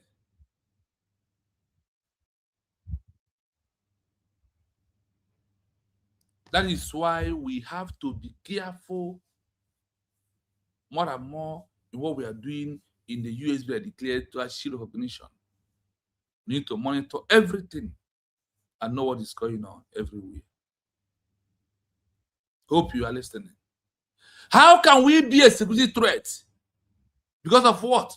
Because of a Biafran fighting a Biafran was a plan of Chiamka, AJAEREE, Ogenkere, Sonia Akparawa, MMADUBU, Rubin Nadi, Chioma Okoma, all of them that was against. At when you look at where they're sitting that day in the hall, they was sitting like this, like in the middle. That is who they are. Let me, Chris, I see you. Thank you so much. Ebube Chuku, thank you so much. Ifani, thank you so much. Living from here. Please like and share. If you never do so, please like and share. Now let's continue. The images of Biafrans fighting Biafrans in Finland would have provided significant propaganda for the Nigerian government to argue that the movement is a security threat rather than a political one. 4. Impact on the Finnish authorities. The convention took place under the watchful eye of the Finnish police, especially following the arrest of Simon Ekpa just days prior. Security are you hearing it? I hope you are listening. Impact on the Finnish authority.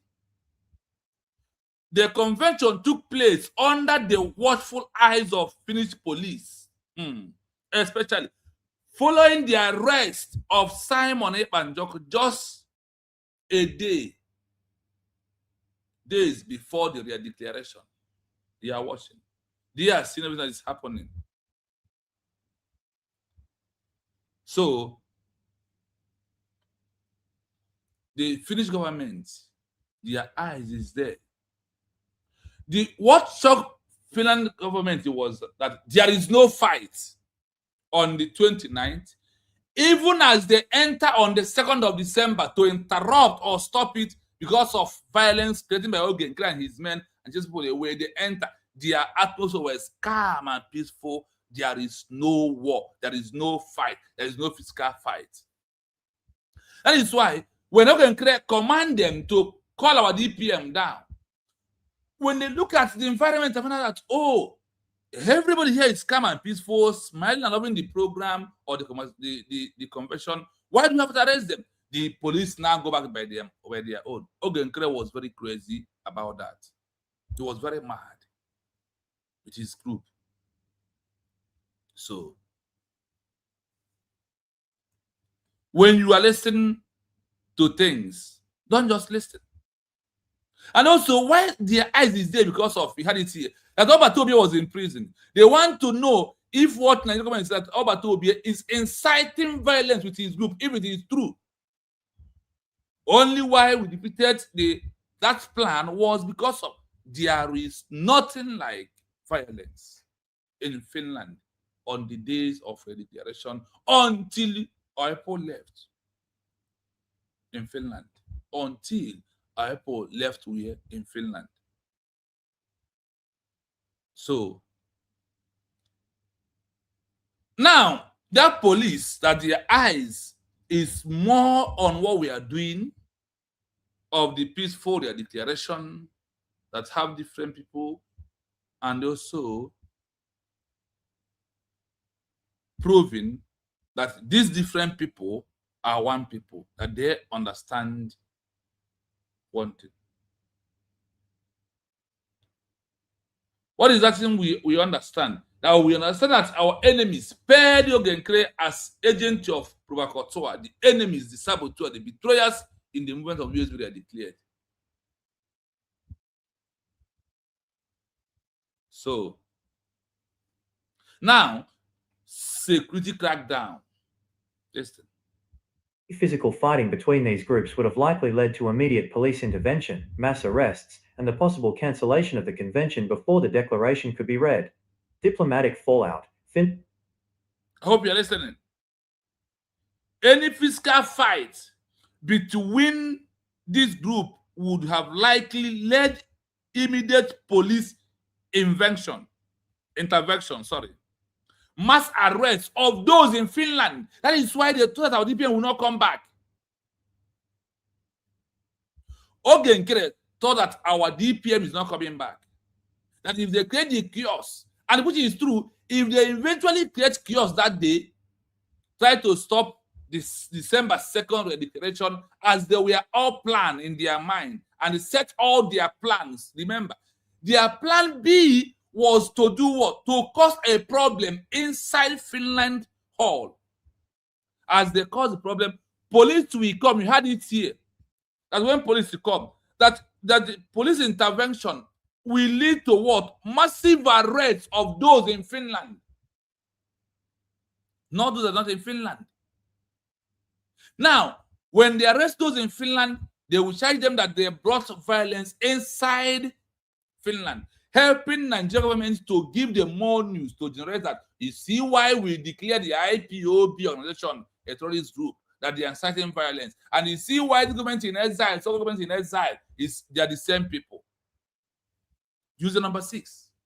Then you will understand why Ogenkere was doing the nonsense he's doing today. Because he failed to give him money woefully. So, you know, I always use this word that we must thank our DPM. We must pray for her and thank God for giving us that woman. And those who voted that Biafra will be declared this November 29, God will bless them immensely. Because they are the reason why we are here today. They are the reason why we are here today. How could we be a security threat? And how could this be a threat to our recognition, be a risk because of a fight? And on that fight, physical fighting between this group would have led to immediate police intervention, massive arrests, and the possible cancellation of the convention before the declaration could be read. If our DPM was that day coming out, remember this word here. I want you to get one thing in your mind. Remember, look at how they write the word here. They said, and the possible to cancel the convention before the declaration could be read. As our DPM is stepping up on 2nd, if it was never declared on 29th of November, Archie is standing up. Archie is going to a pulpit. Ogenkere and his men will block her. Ogenkere, Chiamka AJAEREE, MMADUBU, Petty, Chioma Okoma, Bryson Okoma, all of them that was against USB today that went to Finland, there was a masterminded plan to block our DPM. As they block our DPM, as they are dragging for her to climb inside the pulpit to convert the convention, what will happen? Police will enter. There will be no chance to read the declaration document that she read. And there will be no time to pronounce all those things that happened on November 29. It could have not been happened. And they said that this could have led to what? To a massive arrest. Now, Ogenkere will start pointing those with Chiamka AJAEREE, with MMADUBU. They will use police to be counting those. And as we are talking, Nigerian government will be in phone telling them those that will be arrested more and more. That is somebody that people are following, calling him ATM. And you want Biafra as a country. Anybody see around Ogenkere, they never want Biafra as a country. And they have nothing to offer for Biafra people except betrayal or the agent of provocateur, those that determine that they are going to destroy the movement. But it is the last miracle on earth. That is why it's called Ajaemma. Overpower all of you and suppress all of you down. And it was declared November 29, 2024. The whole world has understand in every archive, in every app, that Biafra was declared November 20, 2024 by Dr. Musa Rabez and his cabinet members. And they are the real government in exile of the Biafran people. No other one. No other one. Hey, who is this person? Please, 1 minute. I want to know who's calling.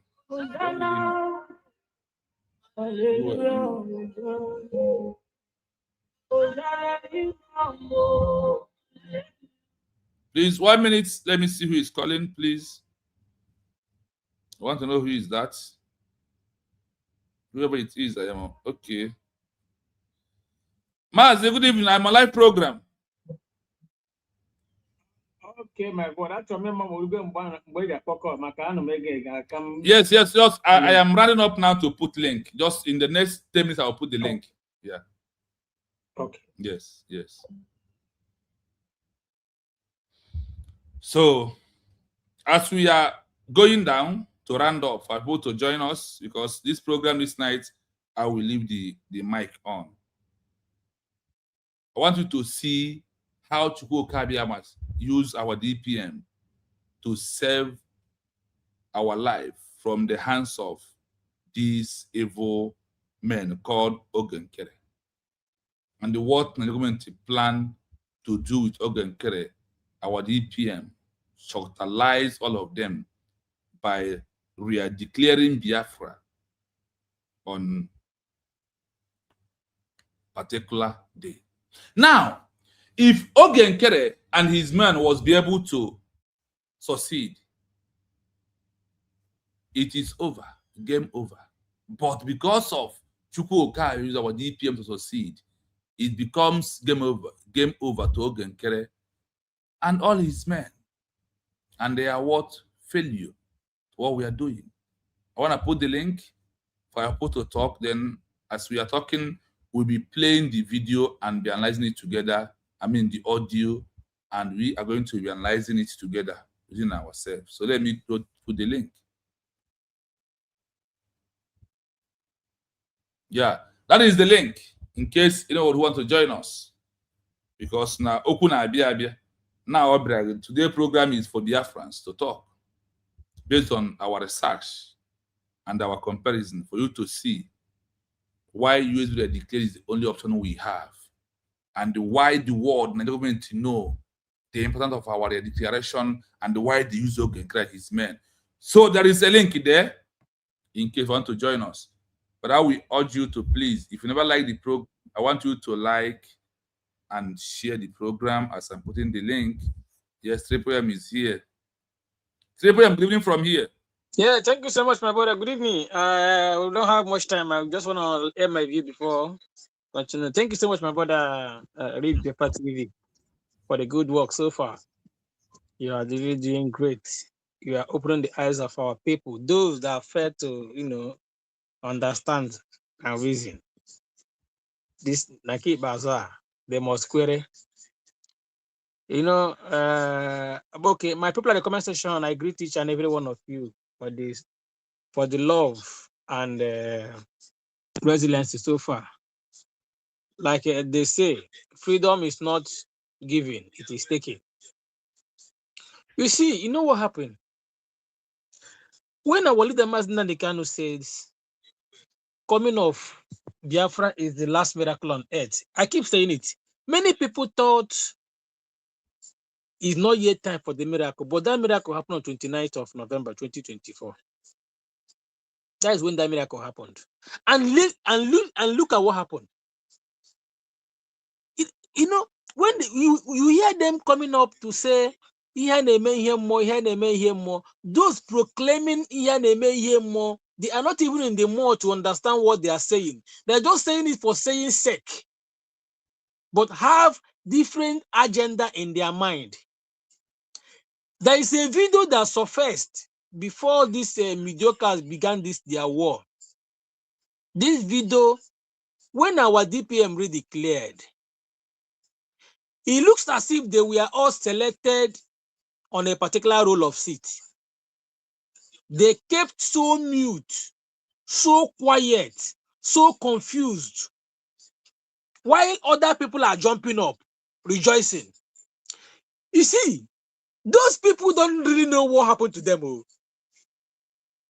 They never know that it was the spirit of Biafra that kept them at that place at that moment. Because if at all that their mission will come to accomplish, they would have, countered it before our DPM did that. But the God of Biafra put all of them together and forced them. They were just there looking and mopping as if they are lost. It is that same prophet our leader Master can say that our freedom must surely come, and it's going to be the last miracle. Today, it has happened. You see, their face, before someone began to tell you plan B, you know that the plan A was to disrupt that particular program on the 2nd of December 2024. Unfortunately, it happens on the 29th of November. They have no other option. They were confused. That was why they resorted into the plan, the one the Van told us that they are working on plan B, and that plan B was to destroy. That was when they were having sleepless nights on countless meetings to know the next step to take. At the end of the day, they were unable to achieve their aim. They resorted. They grabbed the idea of our DPM, saying that since we went to Finland and redeclared that week, we will leave it by next week Saturday. The fundraising will commence. What happened? They now came up with that argument. Why would the Ngozi cancel fundraising? That he want hunger to kill the men on ground. Blah blah blah blah blah. That was where everything started. Today, they no longer talk about that again. These are the people that have something behind. But thank God for everything, that all their plans have been thwarted. Because whatever thing that God has, because God really have a plan for our freedom, and it is our freedom. It is done though.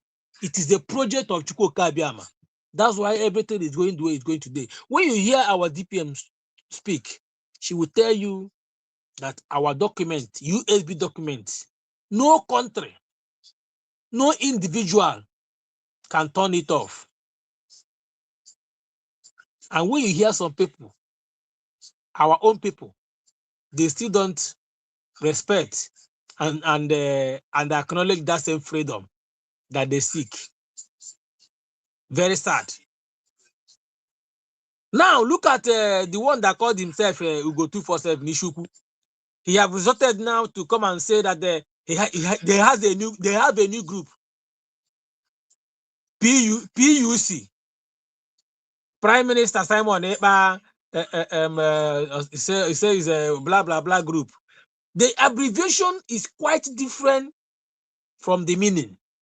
These are confused people, left, right, center. But they came late, actually. They really came late. Last, all of them will collect breakfast. No, everybody go chop up. Thank God for our DPM and the cabinet members.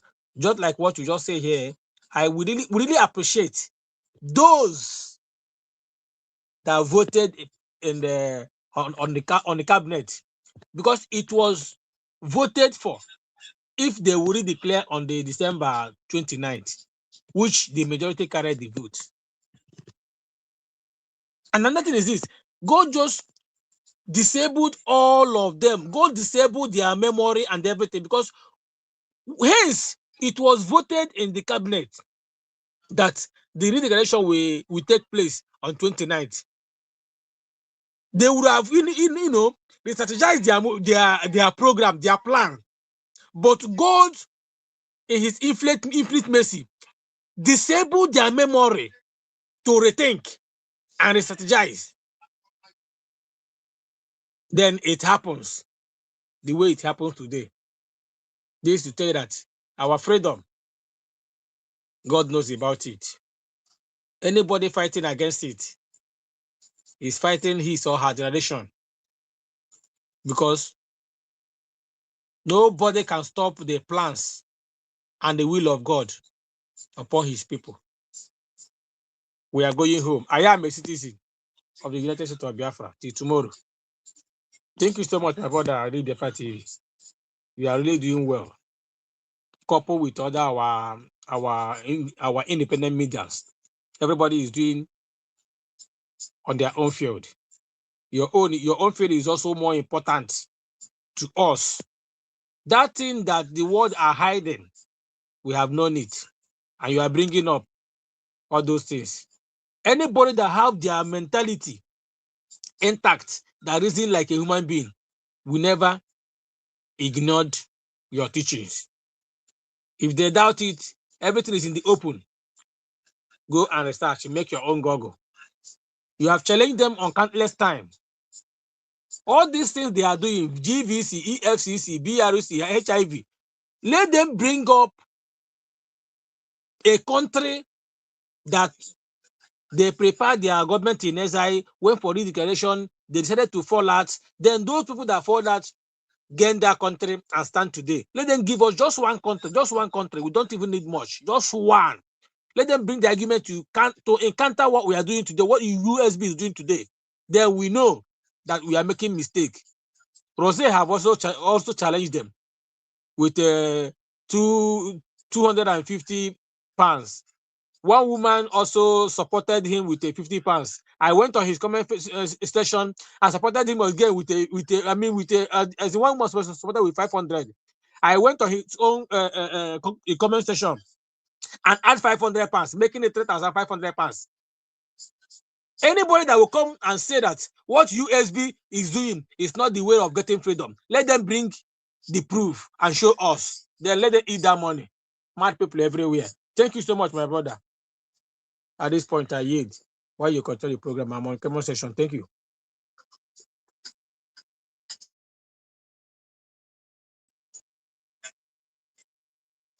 Are you there? Are you there? BIAFRA TV?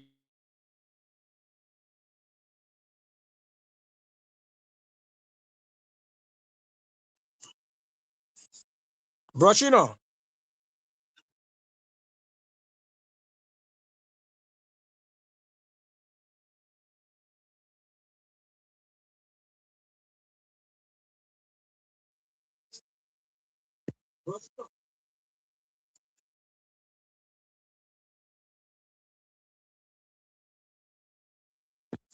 Anyway, before he comes back, my fellow Biafran people, please and please support your government, support USB. USB is the only government speaking on our behalf today. And we are going home, and we are going home soon. We are going home soon. Tomorrow is our fundraising. In a couple of hours, we will join. Please, my people, anybody talking about our freedom of Biafra today without recognizing USB, run, run, run. Those are deceivers. Remember what our leader Master said, that not everybody that is speaking Biafra is really in your favor. Fulani government have already mapped and strategized so many people that will be speaking in the name of Biafra, but they will be doing underground, doing nothing, something else that don't even concern Biafra. So we have to wake up.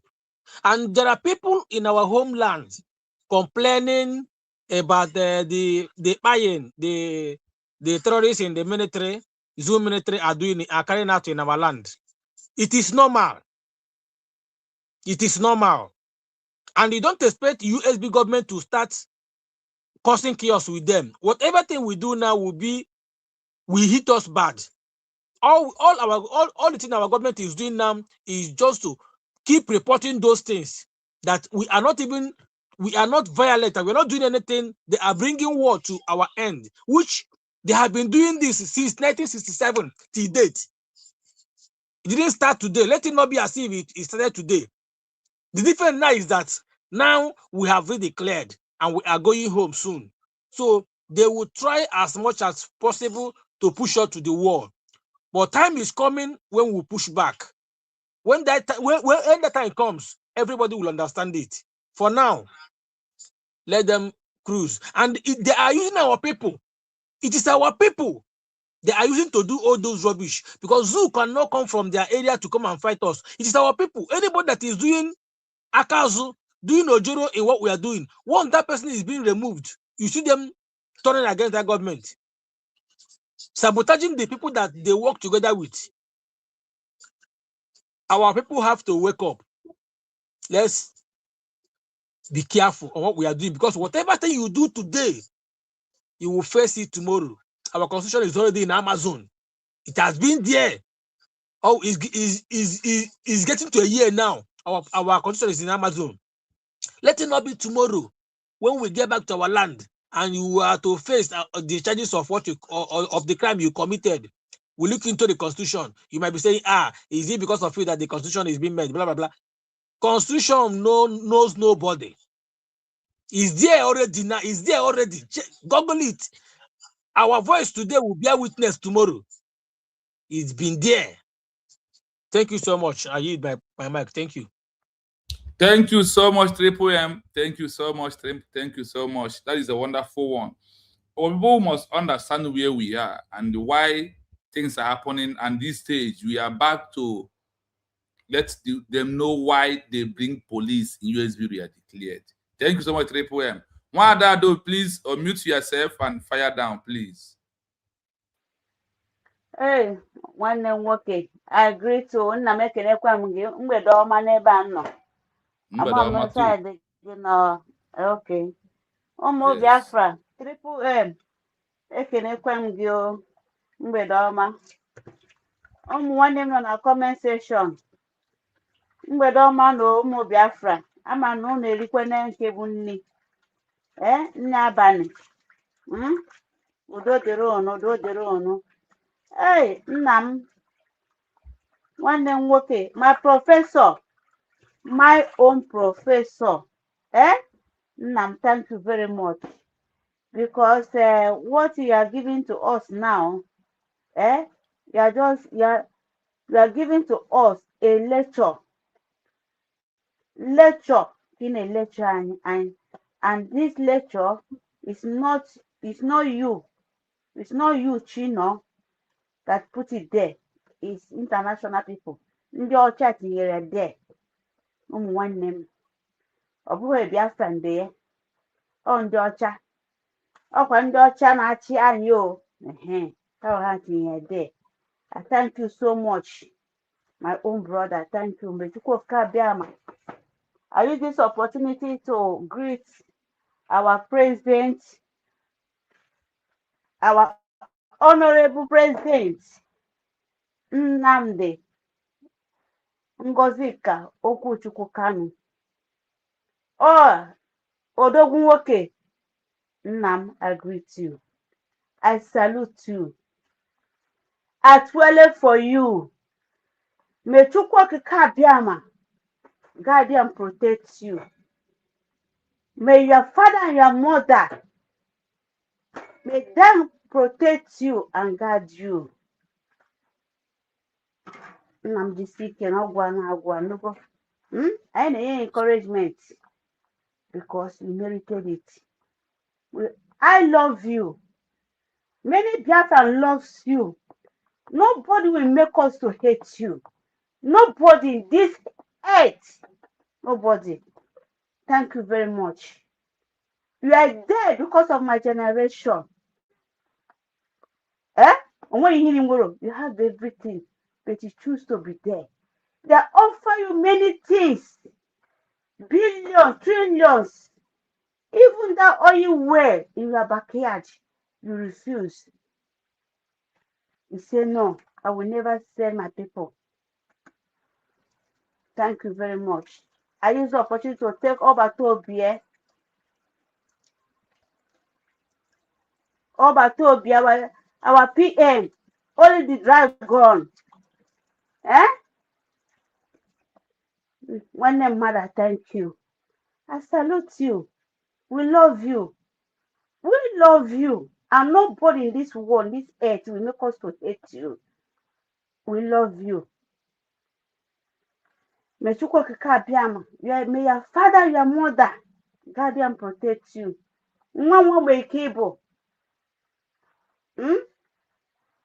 Okike Abiama will protect you. Nnamdi seeking for more better.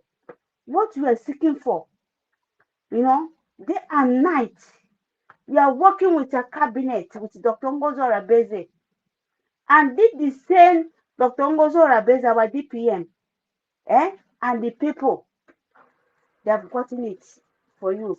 And the ways it was, you should keep the mandate, all of us, Are you ready? The waiting enable wine. It may be wine a quarter. Wine a way one million back 18. Where will it keep? Where put cheer you? And where will you go down? Where to Nazian and the Eba wine ye brazy. Could say, why getting a way Gamma Acade, Namai the Sike. It can't go not enough for more berry. The Sike. As you come here and make one da cada. Dr. Ngozo Rabeze, our DPM, and the cabinet. Hey, I tell you for you people, thank you very much. I greet all our Biafrans. You see what our brother, so one name working. I beg this interaction with me and you now, about this thing that you're teaching.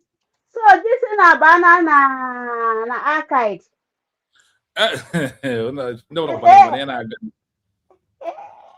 It's beyond us.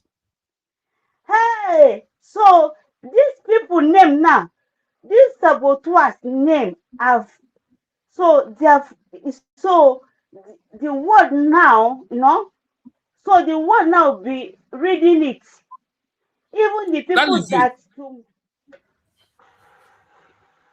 hey, That is it's a, it's a shameful thing though, to the to the to their own generation, and to their own children, and to their own generation, that them be reading back of their father and their grandfather and their great grandfather and their great grandmothers. I can't do Ajaemma. That's why you remember that after everything, they bring this man on the, let me call it television. I bet Mogata Bile, just Sona Barawa, to say something. You will, dear friends, we see if we can record. Please, whoever that has that the time that Sona Barawa appeared, to say something, we can see the anger in him. We can see, his face is so angry, and we don't know what is going on. We don't know what is going on. We don't know that these people have plan B, and that plan B has failed them. And that's why, when this man came, when they opened the television, I call it television movie, I found that kind of watch it now in Tamara, to say something, and he later went off. Maybe before they have caught him and they are putting through again. If you see his face, that speech, yes. it's not him that is doing that speech. And if we see the speech that this man, the greeting, the acknowledge the people that went there, you see that he's not happy, because Yes. of, he's not happy that Ogenkere and AJAEREE and the rest people that are planning it, that they're there. Dr. Ngozi Orebeze declare everything, and that's why. And we didn't know, me particularly. Let me talk about I didn't know that their plan B failed, and that's why he opened his mouth and said that media is power. That we have the media.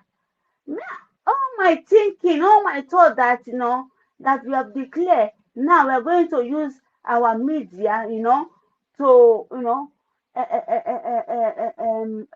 to carry good news all over the world, and telling them about our. I don't know that the media is power is saying that they want to scatter everything. Chinonam, thank you. That's why that woman, iwekpo ihu na-atọ ya ọchị, ọnụ sungwu, ọnụ ngụsụ bụ Chioma Okeọma. That day, you don't even see, she don't even laugh. That day, if you could say here, that's why it just like you're doing everything slow motion, like a millipede. So that everything that they have, cook, so that maybe it will come to pass. But Ajaemma say no, that we have suffered enough. We have suffered enough. BIAFRA, whether you people like it or not, I'm not begging you people. Whether you hate Dr. Ngozi Orebeze, you don't hate her, you must bow. If it's not because of this woman and the rest people that said, yes, they agree to declare it, how can your father, after your father went to a farm, a bush to farm, he have cleared the whole bush, and he burned the whole bush, and he dig every hole to put cassava, and that your father has a problem. or maybe they admit that their father, or on the way the father, let me say admit, or the father, your father is sick.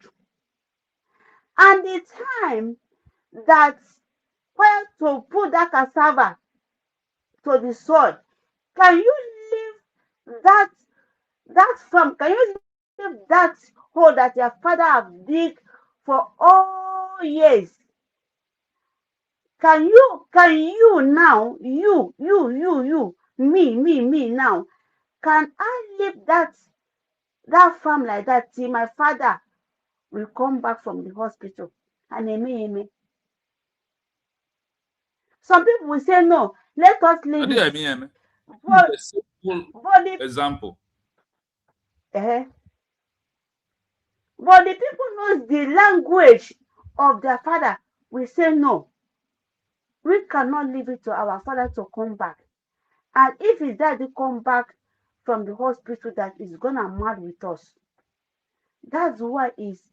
And this example is not to compare with Obatobie.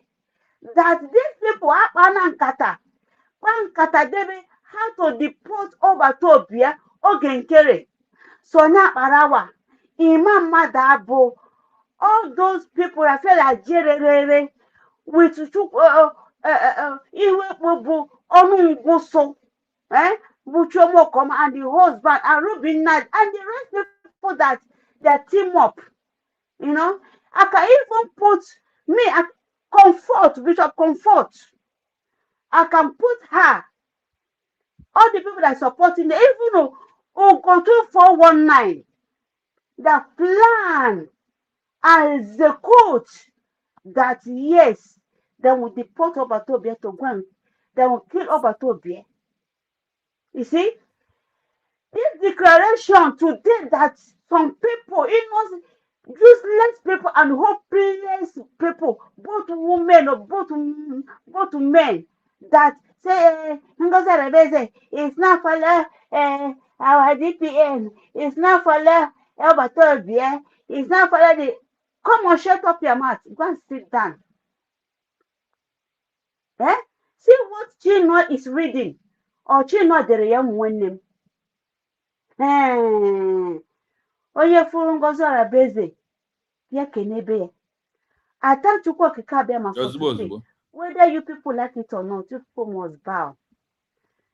But you see, our constitution, I beat my chest, I bought it, I buy it, I purchase it, I'm reading it. If you see what is in our constitution,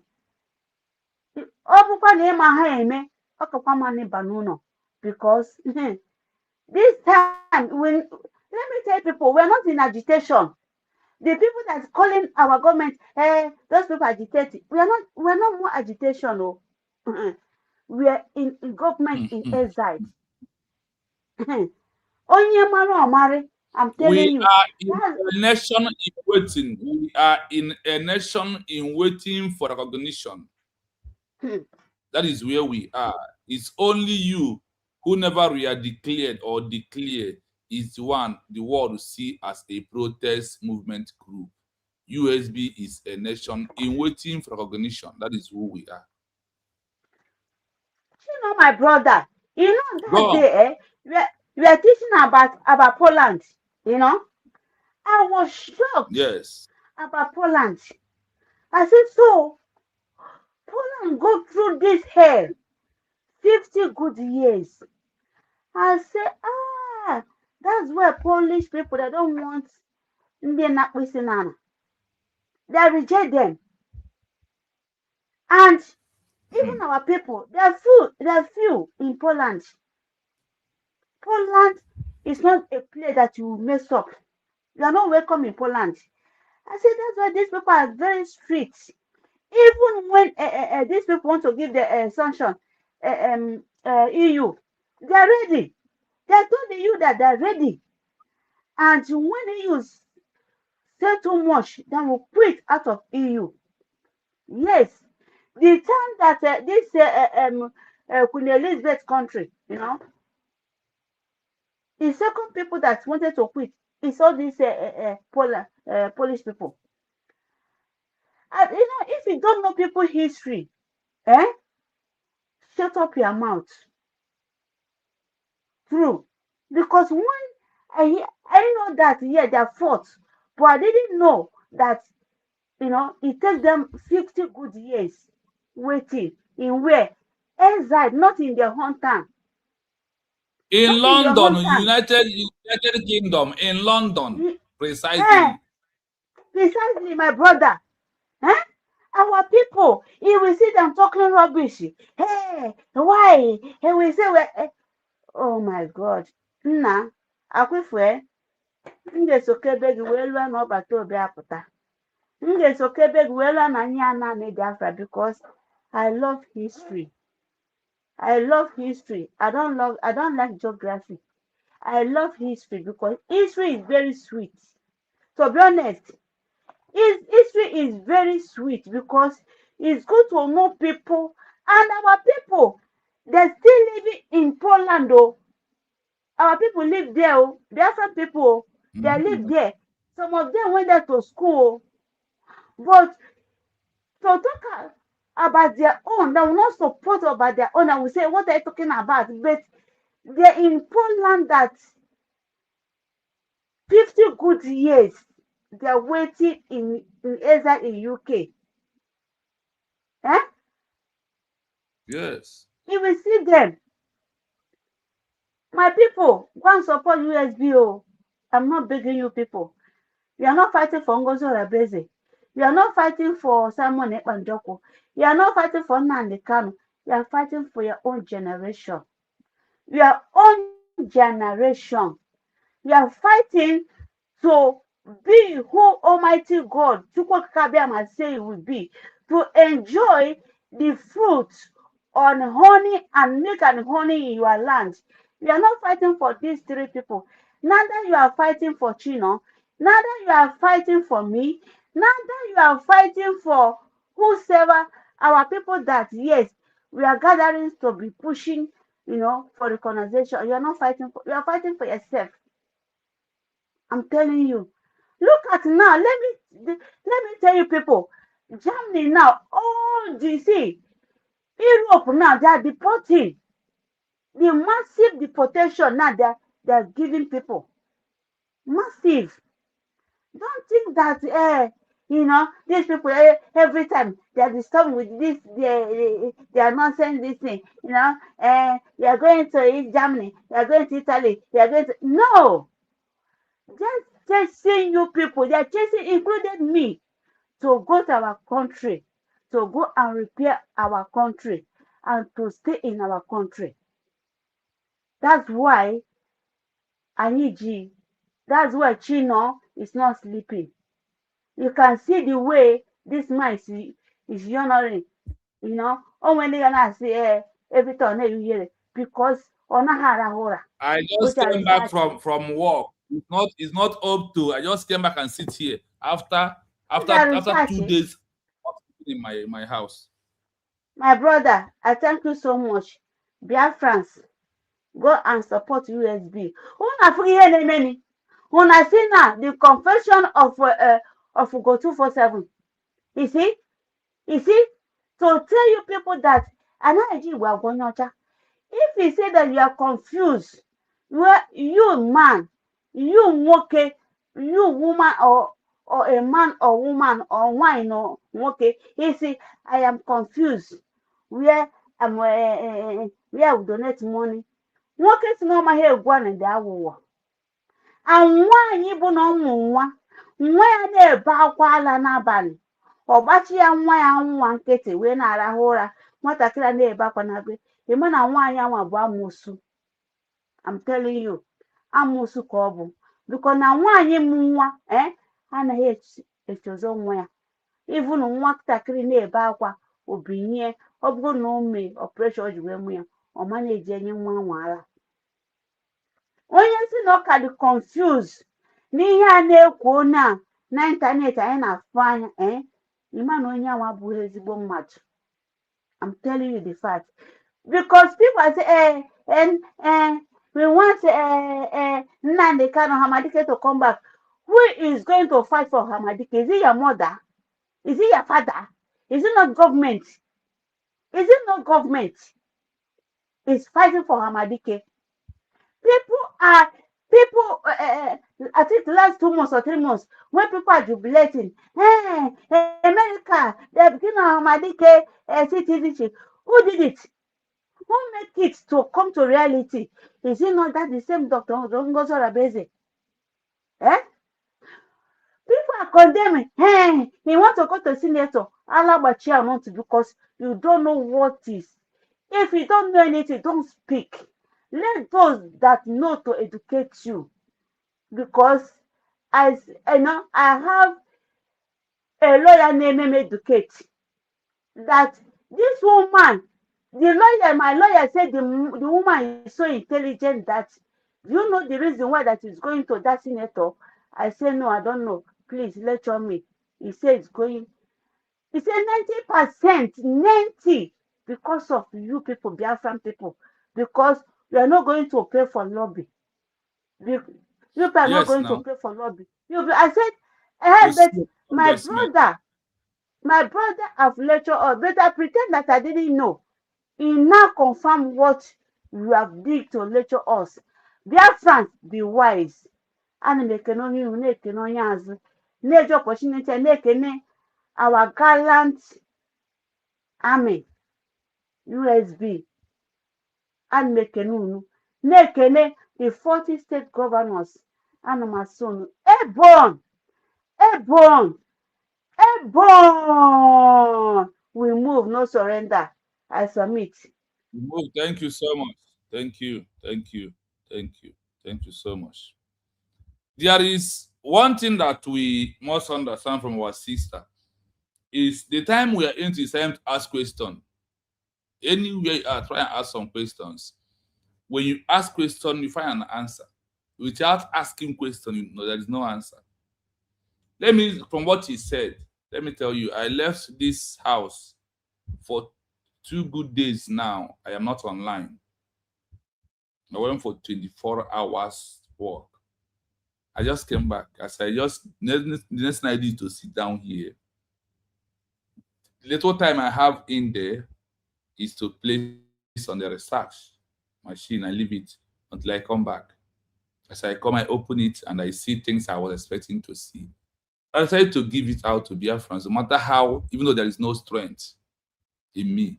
But if I did not do this, I will not see very well. And as I'm doing it, as I'm going, the more I'm getting more strength to move. As I'm doing it, the more I'm getting more strength to move. Because what I am looking for, what I'm seeing. And when I'm seeing what I'm looking for, I become the most happiest person. So never mind. Never mind. It's only what happened to me is that this message must deliver, no matter how lesser strength I have. Even if I'm doing that, checking my head, I must deliver. That is why I will play you the audio. Listen to the audio very well. But not be firewood. But because of we have murdered our sleep to deliver this message, that is why I continue doing what I'm doing. So don't think that when I'm hearing that it's just like, no, it is because of you want to go 24 hours and outside there before you come back to your room. And as you come, you just sit down, start doing the movement. So take me the way you see me. That's why I said, don't love the messenger, but love the message. Don't look at me. Look at the message I'm bringing out. That's what I want you to be looking at, not me. Because I am empty vessel to compare to the message I am bringing out. The message is what is important to you, not me. No matter how I deliver the message, follow the message. Do not follow me. I am a messenger who can be tired, be weak, but the message is not weak. The message is not tired. So follow message. Do not follow me. That's all I can tell dear friends on that. I will urge you to please like and share. Wanda, I thank you so much for all the lines you touched this evening. It is very, very important that we go through that route because we need to see things the way it is, and we need to do things the way that the world will see that we are doing what they expected from us to do. That we are doing that thing that they really want us to do is what we have to do. And as we are doing it, it's going to draw the attention of the world to that. So, what you ask yourself, I keep on asking you this program, is that ask Ogenkere, Chiamka, AJAEREE, why was the plan B was to call police in that event on December 2nd? Why they called police is what I'm giving it out to you the way it is. And the intention of calling the police. The police was to stop their declaration. And when the police come with they forgot that no matter how much you give white people, that there is those that they will rope into the movement to go and do the work, and many of them was not aware of what's happening. So when they go back, they will testify the truth. Maybe the small sergeant or the small officers, IPO, they give them to come and arrest our DPM or those that whole particular day. They came, they found out there is peace here. There is no fight. Nobody's quarreling. Everywhere the atmosphere was very calm and peaceful. Sequence on the name of what we are doing. That's what we are doing here, that we are doing a peaceful declaration. And they went back. As those who went to Finland, ask them, ask Chiamka, AJAEREE, did the police come to that hall, that particular December 2nd? And there, when our DPM was introducing our Ajaemma, our currency, the police even came there calling her to come down and come and talk to them. If she has moved an inch from that place, fight could have happened. But do you know what happened? If that fight happened, it happened after peaceful declaration. They said that one is particularly on internal affair of the country. Not what we are saying is that particular that day, the plans of Ogenkere and Nigerian government with Chiamka, AJAEREE, all these people that are seeing here to attack our DPM is to do what? To stop that December 2nd. And when Ajaemma, ministers to our DPM and those cabinet members who support to declare that, you know, sometimes God will use your enemy to save you, to save your life. The same way God used enemies to push for their declaration. People like Go247, people like Ajaemma today. Those that stand on the side, let us declare, is like God using your enemy sometimes to save your life. Because the way God will use to save you, you don't know. But God will use them to push for their declaration. And after that, to prove that they are not genuine, they are not genuine into the movement. That is why after that, God pushed them away. And they allow those that are genuine to emerge, to help you as they are declared, to push forward. These are the areas I want you to be looking at things. That is what happened in Finland. The police that came to Finland on that December 2nd was the day the Ogenkere and their masters plan that the direction we hold. Whatever makes them to let police go back is because of the declaration has been done peacefully. And they came late on a closed session because Ogenkere and they was thinking that the declaration will happen because it's supposed to be the last event on December 2nd. The declaration, after everything has been done, their plan was that the declaration will be the last event, the last announcement, and everything ended. That was the initial plan. Now, when they have their own plan A, plan B, plan C, and plan D, they never knew that our DPM, who traveled to Finland 1 week or 2 weeks after our PM was arrested, has surveyed the ground and see the better option, and they ask questions through the international allies and international lawyers. What will prevent her, and what will protect, how the law can protect her, and nothing will happen. And that's why I said that those that advise our DPM are one of the most intelligent people in this world. That is why we are on the right track. That is why we are getting everything right. That is why at this stage that USB are declared is everywhere in the world, no matter what you think. And it's beyond what you think. And what our DPM did to them was, what I told BS said is, what you don't know is bigger than you. They thought it's a child's play. They thought that, hey, he has declared it. They thought that our DPM is going to be calm. Wait for December 2nd. When it happens on November 29. Go and check those videos of what happened in December, November 29. None of them was happy. Fanok and the more in the na mmadụ nọ ka onye mmiri fanok ndị mmiri that day, because they never expected the first program to be redeclaration. And because of our DPM understand the power and the law that guides a peaceful redeclaration, she used it to beat them hands down. Why them are waiting on their plan B, our DPM use the plan, turn the plan Z to plan A. You see how our DPM beat them hands down. The plan Z of them becomes the plan A of our DPM. And through that means they're all in disarray because of what? The deal has been done. The deal is to redeclare. That is why they went to Finland. And they was hoping that those that they have in their attention, they have in their mind, will support them.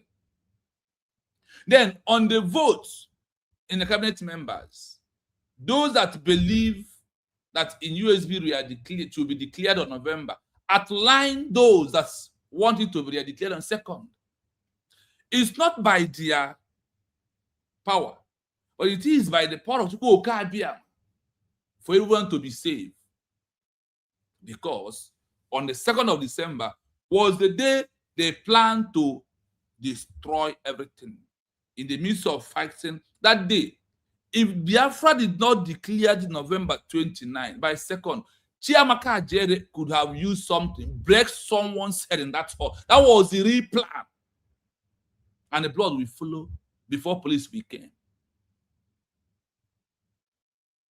And when I said that the plan Z, that is what our DPM will use, our DPM turned the plan Z to become the plan A by issuing a peaceful redeclaration on November. That is where she break all their bones and all their leg, and they remain silent. If you check on the video of what happened in Finland, you will see how silent they were and how sad they are. When people are jumping, check, they are not jumping.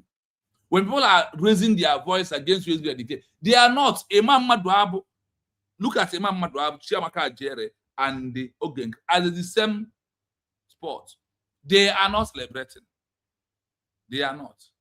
That is why today they never believe USB are declared. But it's not about you.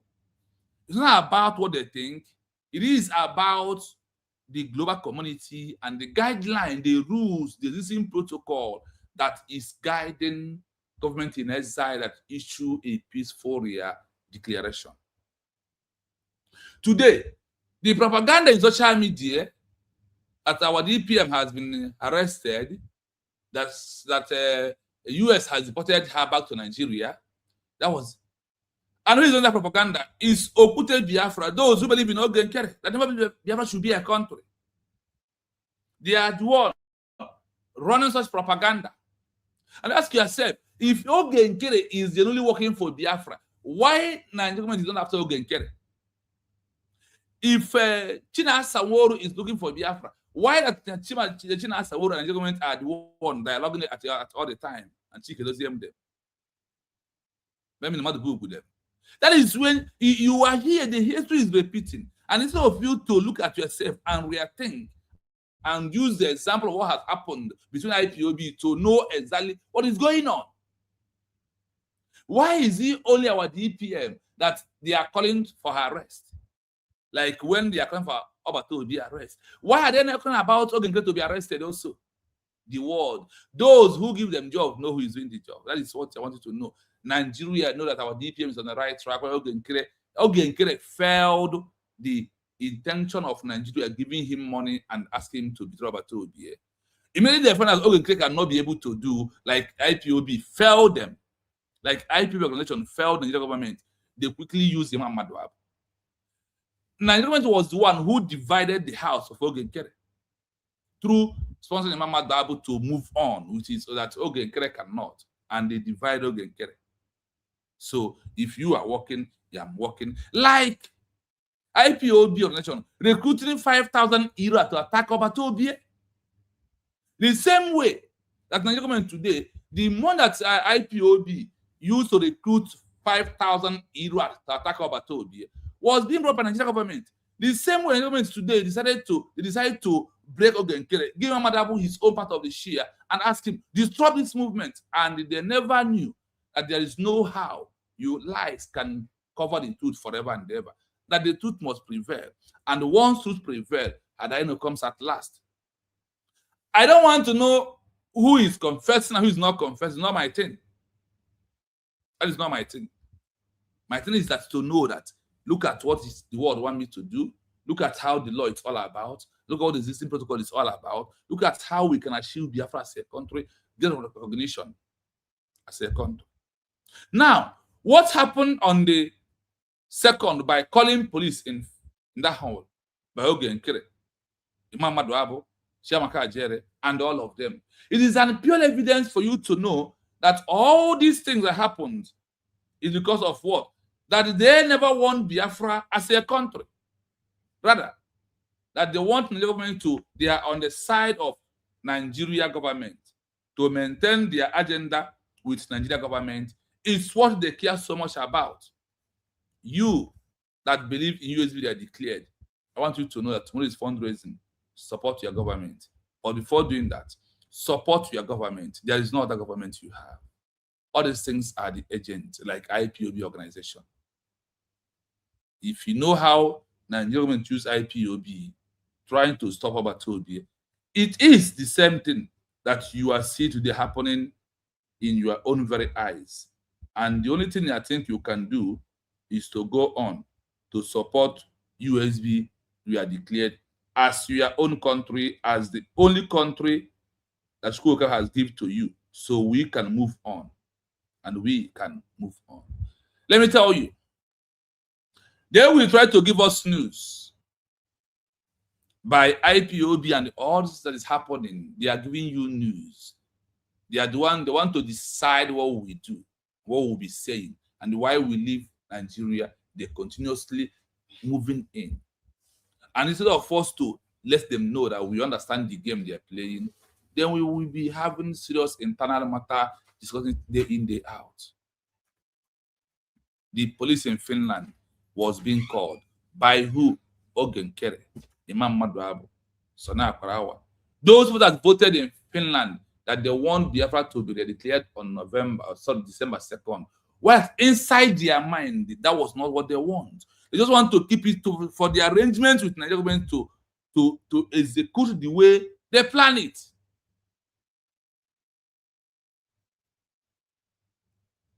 Listen to this. Listen. As you mentioned, the legal and administrative standing of the USB, United States of Biafra, would have faced significant challenges. According to the principles of international law and the Montevideo Convention, the legitimacy of a political entity often rests on its ability to maintain order and demonstrate a clear, peaceful administrative path. 1. Loss of peaceful declaration status. The current strategy led by Dr. Ngozi Orebweze emphasizes a 21st century law approach, prioritizing peaceful declarations over protest-based agitation. If the event had descended into fighting, diplomatic setback, international bodies, like the UN or ICJ, generally view internal violence as civil strife or criminal activity, rather than a formal state-building exercise. Legal categorization. Instead of being seen as a government in exile following a pacific settlement of disputes, the movement might have been reclassified by external observers as a group unable to manage its own internal security, weakening the argument for sovereign capacity. 2. Strategic and symbolic damage. A core component of the USB's current identity is the symbolic role of female leadership and administrative discipline. Undermining authority, violence at a convention intended to showcase good government would have been used by detractors to argue that the administrative structure is not yet ready for formal recognition. Narrative shift. The focus would have shifted from the determinative memorandum and digital sovereignty to the physical conflict itself, allowing international media to frame the movement through the lens of instability rather than state building. 3. Legal consequences for the interrupters.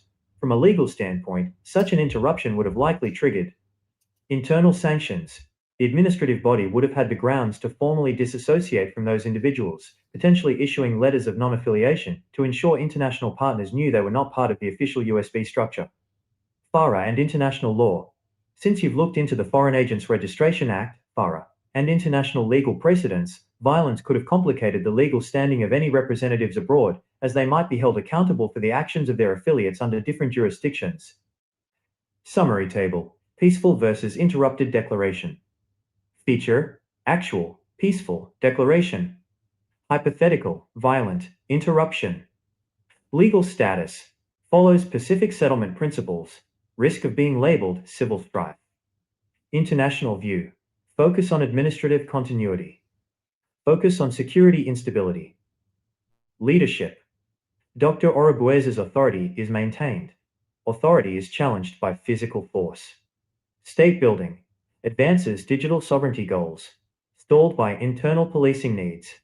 By maintaining a peaceful convention on November 29, 2024, the organization preserved its ability to argue for legitimacy under the Montevideo Convention, which requires a government to have the capacity to enter into relations with other states, a capacity that is much harder to prove in the midst of internal violence. When a member of a political movement, like Ogenkere, calls the police on their own leadership, Dr. Ngozi Orobuese, during a formal declaration of statehood, it creates a very specific and often damaging image in the eyes of international bodies like the UN, EU, or the African Union. In the context of the November 29, 2024 Redeclaration in Finland, here is how international observers and legal experts would interpret such an act. 1. Evidence of lack of internal control. Under the Montevideo Convention, one of the 4 essential pillars of statehood is a functioning government. The international view: if a leader cannot hold a convention without their own associates calling local law enforcement to stop it, international bodies see a, quote, failure of internal command. The consequence: it suggests that the United States of Biafra does not yet have an organized political authority capable of maintaining order among its own people, which is a prerequisite for being recognized as a sovereign entity. 2. Transition from political movement to civil dispute. International law treats states in exile differently than it treats internal organizational conflicts. The interpretation: by involving the Finnish police, the dispute is moved out of the realm of international diplomacy and into the realm of local criminal/civil law. The impact: international bodies may view the movement not as a nascent state, but as a fractured NGO or political club. When police are called, the host nation, Finland, records the event as a disturbance of the peace or a leadership struggle, which weakens the formal Pacific settlement of disputes narrative that Dr. Orobuese has worked to build. 3. Verification of parallel entities. You previously noted that some individuals have formed parallel entities or broken away. The I of the UNEU. Calling the police serves as public, documented proof of a schism. International bodies are extremely hesitant to engage with movements that have competing leaders or internal sabotage. They often use such incidents as a reason to remain neutral or wait and see, effectively stalling any diplomatic progress. 4. Violation of the law of state continuity. For a redeclaration to be taken seriously, it must show continuity and unity. When an insider attempts to use the power of a foreign state, Finland, to suppress their own movement's declaration, it signals to the world that the movement's members still recognize the authority of external police over their own sovereign leadership. This contradicts the claim of being a fully independent or self-governing people. Comparison of perspectives. Observer: how they view the police call. International jurists: evidence that the criteria for a stable government, Montevideo Art 1, is not met. Host country, Finland: a domestic security matter, potentially labels the organizers as high risk for future permits. Adversaries: Nigeria: strategic proof to show the UN that the movement is disorganized and lacks a unified mandate. The movement, USB, an act of sabotage or treason that forces the leadership to spend energy on legal defense rather than diplomacy. In short, in the eyes of international bodies, calling the police on a redeclaration ceremony is seen as a self-inflicted wound to the movement's credibility. It moves the conversation from the rights of a nation to the squabbles of an organization, making formal recognition significantly harder to achieve.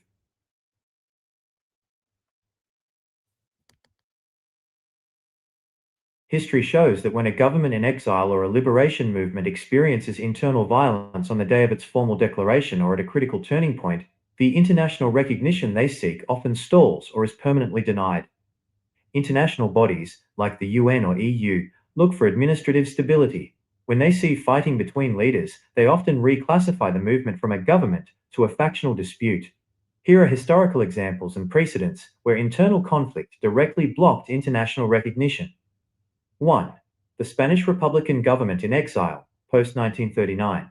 After the Spanish Civil War, a government in exile was formed. However, it was plagued by intense internal fighting, including physical and political confrontations between different socialist, anarchist, and liberal factions. The result: because the leaders were constantly fighting over who was the true representative, major powers like the UK and the US eventually stopped taking them seriously. By the 1950s, the UN recognized the Franco government instead, largely because the exile government could not prove it was a unified, stable alternative. 2. The Free French, 1940s, a near miss. In the early days of World War II, Charles de Gaulle's Free French movement faced serious internal challenges and rivalries with other French generals, like Henri Giraud. The incident: at one point the rivalry was so intense that the Americans and British were hesitant to recognize de Gaulle. President Roosevelt famously disliked him and considered him a self-appointed leader. Why it matters. If de Gaulle had not successfully suppressed internal dissent and presented a perfectly unified front to the Allies, the US was prepared to recognize a different, more cooperative French leader, which would have split the movement and cost them their seat at the table of world powers after the war. 3. The Angolan Liberation Movements, 1970s. Before Angola gained independence, there were three main groups: the MPLA, FNLA, and UNITA. The violence: instead of a peaceful joint declaration, the groups began fighting each other physically in the streets and at their own administrative centers. The result: this internal violence led to a massive civil war. Because they couldn't unite for a peaceful redeclaration, international recognition was split. Some countries recognized one group, others recognized another, and the country was denied the stable, unified international standing it needed to rebuild. 4. The Republic of Ambazonia, recent/ongoing. This is a modern example of a movement seeking independence in West Africa. The conflict: the movement has suffered from severe internal schisms, where different presidents have called for the arrest of one another and physical clashes have occurred between their supporters. The eye of international bodies: because of this leadership chaos, the African Union and the UN have largely ignored their calls for formal recognition. The internal violence gave the international community a reason to look away, labeling it as internal instability rather than a legitimate state-building project.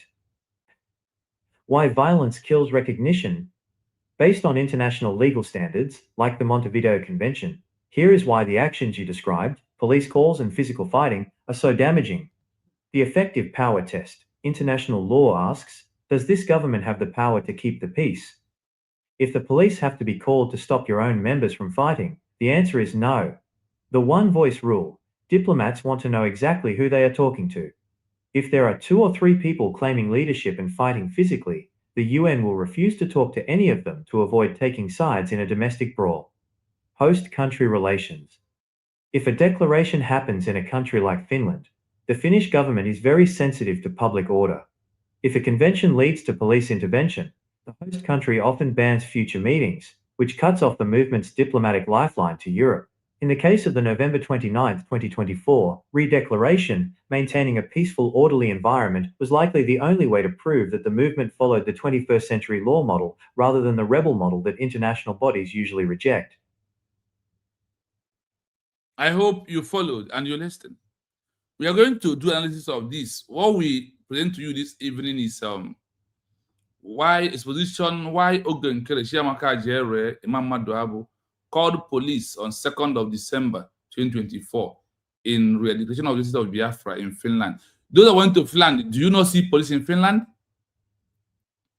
The intention of calling the police and how international laws see when you are issuing a peaceful declaration and there is fights, that fight denies recognition for the new country that was re-declared. And also, it's proving that the government is not ready to govern themselves. It's also proving that they are a violent group, which can be tagged rebel group, insurgency, terrorist group, or terrorist organization, like what IPOB is passing through. They find a way to tag us those names. That's why they plot Ogenkere. Ogenkere to scatter and spoil Biafra they declared. Remember that police that came was in arrangement with Ogenkere and Sonny Akwara, MMADUBU, Chiamka, AJAEREE. They are in together for it. And if you check those that never won Biafra to re-declared and those who won, then you know the answer. And this is we're into. That is why I'm trying to prove to you. And also I'm trying to prove to you a country is in this world, or government in exile in this world, that they lack recognition because of the same thing, that on the days of their declaration, that their people have a physical fight, violence inside the hall or wherever they are gathered.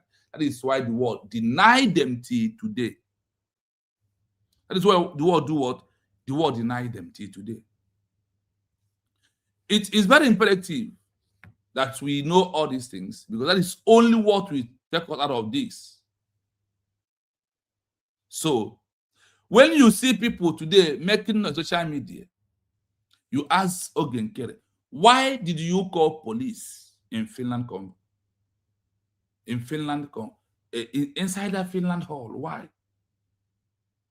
In that convention, why did you call police? Why did the police come inside at all? Why is that when our DPM was introduced our German currency? Why did the police come in that time? That was the initial plan. They thought that the declaration will happen on December 2nd.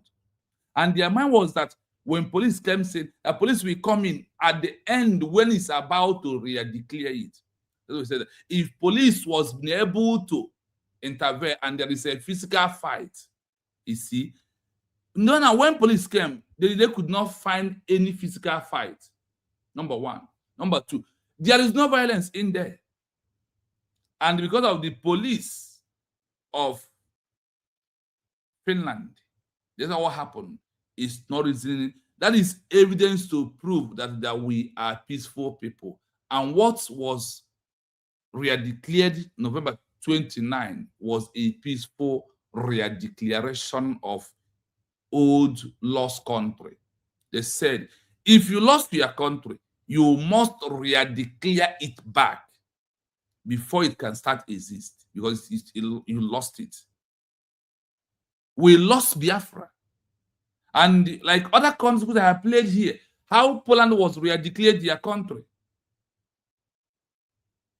How Miami was re-declared their country. How East Timor was re-declared their own. And many of them that have counted for you in the past, this side 6, this side 6, 3 in Europe, 3 in Africa, I have done that. So you see why the re-declaration is very important. And why Ogenkere, their plan to stop that declaration never worked till today. That is why you see them continuing what they are doing till today. I've given to you that if eventually that day there was a fight, that the world will say that we are not peaceful people. And that fight will cause us that nobody's going to listen to us. Recognition. Like I said, by tomorrow, we are going to do what? Give you government in exile, that on the days of their declaration or their declaration, that there was a fight, physical fight. That physical fight caused until today that the world never see them as government in exile, and the world banned them because of what? They broke the law of government of the country where they are, and that country was totally serious. Other countries who are in the same, if it is AU or NATO, all of them will ban such group of people. That was the intention, to stop declaration. That is why Ogenkere called police. That's why Chiamka AJAEREE back him up. And the MMADUBU, all of them that you see stayed that day that are not celebrating that youth has been declared, was there was an what is inside their mind. That is why you see them. That is why when the police came, they are the one who stand up. Go and check the video very well. And calling police on that particular event is to do what? To destroy what we are doing, and that they never want Biafra to become a country, because without a peaceful declaration, there is no country. So listen to this as we are rounding up. When a member of a political movement, like Ogenkere, calls the police on their own leadership, Dr. Ngozi Orubueze, during a formal declaration of statehood, it creates a very specific and often damaging image in the eyes of international bodies like the UN, EU, or the African Union. In the context of the November 29, 2024 Redeclaration in Finland, Even only that police history shows that when a appears government that day, the words, you know that happened, that the police went back and said, there is no fight here. There is no violence. We didn't see any violence. We only see people that seated there around. The leader is issuing their currency, announcing it. That is all. They set their eyes on it. That is why at this day we are into, we need to know everything, and we need to carry ourselves along to put things in order so that US we are declared. We, as the people of the Biafra, have to support fully, because our DPM has proved otherwise. What it means to do what? To have a good leader, or somebody who knows what the world are looking for, and why what the world is looking for is what we must do at this stage that we are into, not what we think, not how we feel, not what we want. It's no longer in that way. So let all of us continue, join hands together to support USB we are declared. If there is no declaration of a lost country, nobody will organize you in this world. There is nobody. That is why what we did was the only option to have Biafra as a country. And as of this is what we are into, we all must support United States of Biafra, who is our own country. That where the world is looking at us, for us to do what? For us to work under their criteria, so we can be able to achieve our peaceful declaration, recognition, as we are waiting for it. In every criteria for us, we have met. It's only the enemies who never want us to have Biafra as a country are the one continuously fighting USB we are declared. If not for that, there is nothing else that remains. These people you see at my back, they never want us to have Biafra as a country. That is why we are not going to give them any chance at all. It's a high time that we tell them there is Biafra constitution, that we do what? That we judge everybody. No matter what you do today, no matter what you do tomorrow, the law is waiting. And to avoid had I know, that is what I will tell you, I am here to remove you from crying had I know. It's not about me. It's not about them you are calling me, but it is about the truth that is in the open, that we all have to find out. Find this truth that is the open. That is the only way we, as the Biafran people, we maintain who we are, by standing on the mandate of our declaration. There is no other mandate we have, and there is no other country we have. We have only one. That one is United States of what? Biafra. So please do not panic. Do not move an inch. Be strongest person. Be strongest person, because USB we are declared is doing everything humanly possible for them to achieve this recognition. Then the little one you have to do as a human being. What is that? By coming to fundraising to support. It is very important if you do so, because by doing so, you are making it easy for the government and those as they are pushing for what they are supposed to be doing and why we are doing our own, because